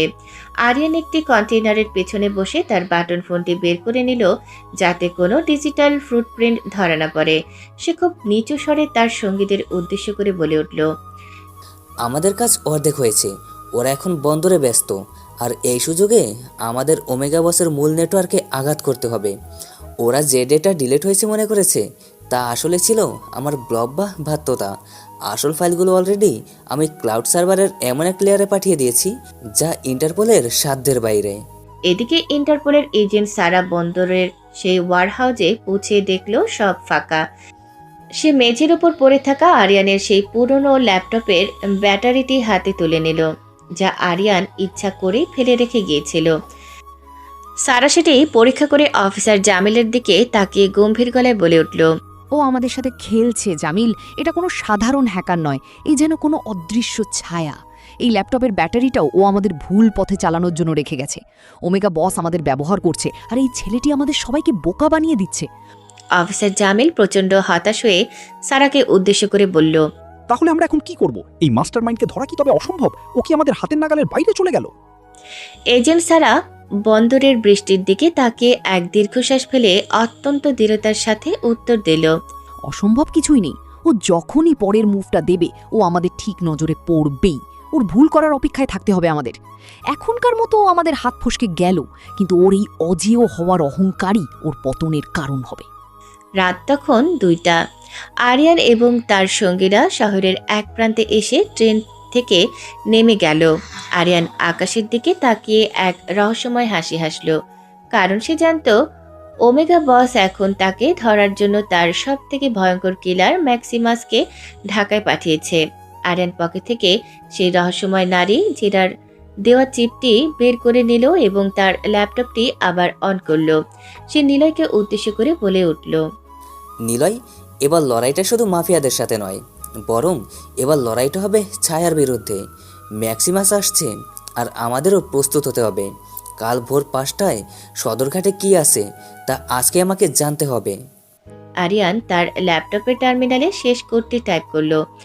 এখন সদরঘাটের পুরো সিকিউরিটি ক্যামেরা আর সেখানকার ড্রোনগুলো সরাসরি আরিয়ানের চোখের সামনে ভেসে উঠছে। সে এক এক করে জেডি নাম্বার 1-এর লাইভ ফিড চেক করতে লাগলো। স্ক্রিনে তখন দেখা যাচ্ছে এক ছায়ামূর্তির মতো লম্বা মানুষ, যে এক হাতের সিগার আর অন্য হাতে একটি স্নাইপার রাইফেল নিয়ে জেডির ওপরে পায়চারি করছে। সেটি আর কেউ নয়, স্বয়ং ম্যাক্সিমাস। আরিয়ান ম্যাক্সিমাসকে দেখে নিজের মনে বিড়বিড় করে বলে উঠল, তোমাকেই তো খুঁজছিলাম ম্যাক্সিমাস। কাল ভোর 5টা শুধু আমার বন্ধুদের উদ্ধারের সময় নয়, কাল ভোর 5টা হবে তোমার আর আমার এই অসম যুদ্ধের শুরু। আরিয়ান তার বন্ধুদের নিয়ে এক নির্জন লজ বা ডেরার দিকে রওনা দিল। আরিয়ান এখন নিশ্চিত যে ওমেগা বসের পুরো সাম্রাজ্য এখন তার হাতের মুঠোয় চলে আসছে, যদি সে শুধু এই কালকের সকালটা পার করতে পারে। আরিয়ান যখন বন্দরের অন্ধকার গলি দিয়ে অদৃশ্য হওয়ার পথে, তখন বৃষ্টির মধ্যে ইন্টারপোলের গাড়িগুলোর সাইরেন বন্দরের শান্তি ভেঙে চুরমার করে দিল। জেটির চারপাশে তখন কুয়াশায় ঢাকা, কেবল দূর থেকে ভেসে আসা নদীর ঢেউয়ের শব্দ ছাড়া আর কিছু শোনা যাচ্ছে না। ম্যাক্সিমাসের স্নাইপার টিম জেটির চারপাশে ছড়িয়ে ছিটিয়ে আছে। প্রতিটি সেকেন্ড এখানে মৃত্যুর সমান। আরিয়ানের ল্যাপটপটি তখনও তার হাঁটুর ওপর। সে ডার্ক ওয়েবের মেন সার্ভার বাইপাস করার জন্য চূড়ান্ত লজিক কোড লিখছে। ডেভিড, লজিস্টিক সাপোর্ট তোর হাতে। ম্যাক্সিমাসকে কোনোভাবেই পালানোর সুযোগ দেওয়া যাবে না। আজকের এই মিশনটা শুধু বন্ধুদের উদ্ধারের জন্য নয়, এটা ওমেগা বসের পুরো সিস্টেম ভাঙার লড়াই। আরিয়ান, ম্যাক্সিমাস জেটির মাঝখানের পুরনো ক্রেনটির ওপর পজিশন নিয়েছে। আমি লেন্স দিয়ে দেখতে পাচ্ছি তার সাথে অন্তত 10 জন সশস্ত্র স্নাইপার আছে। ওরা আমাদের বন্ধুদের কন্টেনারের ভেতরে আটকে রেখেছে এবং কন্টেনারের চারপাশে রিমোট কন্ট্রোল বোমা ফিট করে রেখেছে। স্টিভেন, তুই কি ফ্রিকোয়েন্সি জ্যাম করতে পেরেছিস? আমি ওদের রিমোট কন্ট্রোল ফ্রিকোয়েন্সি জ্যাম করেছি। ওরা যদি এখন বোতাম চেপে বিস্ফোরণ ঘটাতে চায় তবে কোনো কাজ হবে না। কিন্তু রবার্ট, আমাদের ড্রোনের সিগন্যাল কি পুরোপুরি কভার করা আছে? আমাদের কোনো ফুটপ্রিন্ট যেন ওরা না পায়। সব ক্লিয়ার স্টিফেন, পুরো এলাকা আমাদের ড্রোনের নজরদারিতে। আরিয়ান, আমি ম্যাক্সিমাসের থার্মাল সিগনেচার ট্র্যাক করছি। ও এখন জেটির পূব দিকে মুভ করছে। মাইকেল, তুই কি কন্টেনারের ব্যাক ডোর ওপেন করার সিগন্যাল রেডি করেছিস? ম্যাক্সিমাসকে আমাদের এমনভাবে ঘেরাও করতে হবে যেন পালানোর কোনো রাস্তা না পায়। সব রেডি। আরিয়ান, আমি জেটির ইলেকট্রনিক গেটগুলো অলরেডি লক করে দিয়েছি। ম্যাক্সিমাস এখন এই জেটির ভিতরে ইঁদুরের মতো আটকা পড়ে গেছে। স্টিভেন, তুই রেডি তো? কমান্ডো পাওয়ার সাথে সাথে আমরা আক্রমণ শুরু করব। ম্যাক্সিমাস, অনেকক্ষণ ধরে শিকার করেছো, এবার শিকার হওয়ার পালা তোমার। ডেভিড, ডেজিগনেটেড টার্গেটে ফায়ার। গুলির শব্দে সদরঘাটের কুয়াশাচ্ছন্ন নিস্তব্ধতা ভেঙে চুরমার হয়ে গেল। ডেভিডের রাইফেলের নলের অগ্নিশিখা অন্ধকারের এক মুহূর্তের জন্য উজ্জ্বল হয়ে উঠল। ম্যাক্সিমাস ক্রেন থেকে নিচে লাফিয়ে তার সাঙ্গপাঙ্গদের অন্ধকারের মধ্যে পাল্টা গুলি চালানোর নির্দেশ দিল। জেটির ওপর শুরু হলো এক ভয়াবহ বন্দুকযুদ্ধ। রবার্ট তার ড্রোন থেকে থামালো ইমেজিং এর মাধ্যমে ম্যাক্সিমাসের পজিশন লাইভ আপডেট দিচ্ছিল। আরিয়ান, ম্যাক্সিমাস এখন দক্ষিণ দিকে সরে যাচ্ছে। ও কন্টেনারের দিকে এগোচ্ছে, কারণ ও বুঝতে পেরেছে আমরা সেখানে হামলা করতে যাচ্ছি। স্টিভেন এবং মাইকেল, তোরা বাঁ দিক দিয়ে কন্টেনারে ঢোক। রবার্ট, তুই ড্রোন দিয়ে ওদের পজিশন ফ্ল্যাশ করে দে। আর আমার সিস্টেম এখন ওদের মেন ফায়ারওয়াল ক্র্যাশ করেছে। এটি হবে আমার জীবনের সবচেয়ে বড় সাইবার স্ট্রাইক। স্টিভেন এবং মাইকেল বিদ্যুৎ গতিতে কন্টেইনারের দিকে এগিয়ে যাচ্ছে। স্টিভেন তার পোর্টেবল হ্যাকার কিট ব্যবহার করে কন্টেইনারের ডিজিটাল লকটি খোলার চেষ্টা করছে। ভেতরে তাদের বন্ধুদের আর্তনাদ শোনা যাচ্ছে। আরিয়ান তার ল্যাপটপে চূড়ান্ত কোডটি টাইপ করতে করতে রবার্টকে বলল, রবার্ট, ড্রোন দিয়ে ওদের পজিশন ক্র্যাশ করে দে। স্টিভেন, আর কতক্ষণ সময় লাগবে? আর 10 সেকেন্ড। সিস্টেমটা খুব জটিল, কিন্তু আমি হ্যাক করে ফেলেছি। দরজা খোলার সিগন্যাল দিচ্ছি। ঠিক সেই মুহূর্তে ম্যাক্সিমাসের একটি বুলেট স্টিভেনের হাতের ট্যাবের উপর এসে আঘাত করল। স্টিভেনের ছিটকে পড়ে গেল, কিন্তু তার আঙুল তখনও শেষ কিতে প্রেস করছিল। কন্টেইনারের দরজা সজোরে খুলে গেল। আরিয়ান ল্যাপটপের এন্টার বাটন চাপল, সাথে সাথে পুরো জেটের ইলেকট্রনিক নেটওয়ার্ক ওভারলোড হয়ে বিস্ফোরিত হলো। পুরো এলাকা ধোঁয়ায় আর আগুনের ঝলকানিতে ঢেকে গেল। আরিয়ানের মাস্টারমাইন্ড অপারেশন এখন চূড়ান্ত পর্যায়ের দিকে এগিয়ে যাচ্ছে, কিন্তু বন্ধুদের উদ্ধার করে এই নরক থেকে বের হওয়ার রাস্তা কি আরিয়ান খুঁজে পাবে? ঘড়ির কাঁটা তখন রাত 4:45 ছুঁই ছুঁই। সদরঘাটের 1 নম্বর জেটির আশেপাশে মেঘলা নদীর আর্দ্র হাওয়া আর ঘন কুয়াশার চাদরে ঢাকা পড়ে আছে পুরো এলাকা। মৃত্যুর শীতলতা যেন বাতাসের প্রতিটি অণুতে মিশে আছে। আরিয়ান তার ল্যাপটপটি অন করলো। স্ক্রিনে নীল আলোয় তার গম্ভীর মুখটা আরো রহস্যময় ও কঠোর দেখাচ্ছে। আরিয়ানের পাশে তার 4 বিদেশি সঙ্গী ডেভিড, রবার্ট, স্টিভেন এবং মাইকেল। তারা প্রত্যেকেই এক অমোঘ সন্ধিক্ষণে দাঁড়িয়ে। আরিয়ান তার 4 সঙ্গীর দিকে তাকিয়ে অত্যন্ত ধীরস্থির কিন্তু দীর্ঘকণ্ঠে নির্দেশ দিল, বন্ধুরা, আমরা এখন যে জায়গায় দাঁড়িয়ে আছি সেখান থেকে ফিরে আসার পথ বন্ধ। এটি আমাদের অস্তিত্বের লড়াই। ডেভিড, লজিস্টিক সাপোর্ট তোর হাতে। রবার্ট, ড্রোনটা লঞ্চ কর। স্টিভেন এবং মাইকেল, তোরা কন্টেনারের একদম কাছে চলে যা। ম্যাক্সিমাসকে কোনোভাবেই পালানোর সুযোগ দেওয়া যাবে না। আজকের এই মিশন শুধু বন্ধুদের উদ্ধারের জন্য নয়, এটা ওমেগা বসের পুরো সিস্টেম ভাঙার লড়াই। এই লড়াইয়ে জেতা ছাড়া আমাদের সামনে দ্বিতীয় কোনো বিকল্প নেই। আরিয়ান ম্যাক্সিমাস জেটির মাঝখানের পুরনো ক্রেনটির ওপর পজিশন নিয়েছে। আমার স্নাইপার স্কোপে আমি স্পষ্ট দেখতে পাচ্ছি তার সাথে অন্তত 10 জন সশস্ত্র স্নাইপার আছে। ওরা আমাদের বন্ধুদের কন্টেনারের ভেতরে আটকে রেখেছে এবং কন্টেনারের চারপাশে রিমোট কন্ট্রোল বোমা ফিট করে রেখেছে। স্টিভেন, তুই কি ফ্রিকোয়েন্সি জ্যাম করতে পেরেছিস? যদি একটা ভুল সিগন্যালও ওখানে থেকে যায় তবে ওরা সব উড়িয়ে দেবে। আমি ওদের রিমোট কন্ট্রোল ফ্রিকোয়েন্সি জ্যাম করে দিয়েছি। ওরা যদি এখন বোতাম চেপে বিস্ফোরণ ঘটাতে চায় তবে কোনো কাজ হবে না। কিন্তু রবার্ট, আমাদের ড্রোনের সিগন্যাল কি পুরোপুরি কভার করা আছে? আমাদের কোনো ফুটপ্রিন্ট যেন ওরা না পায়। ওরা যদি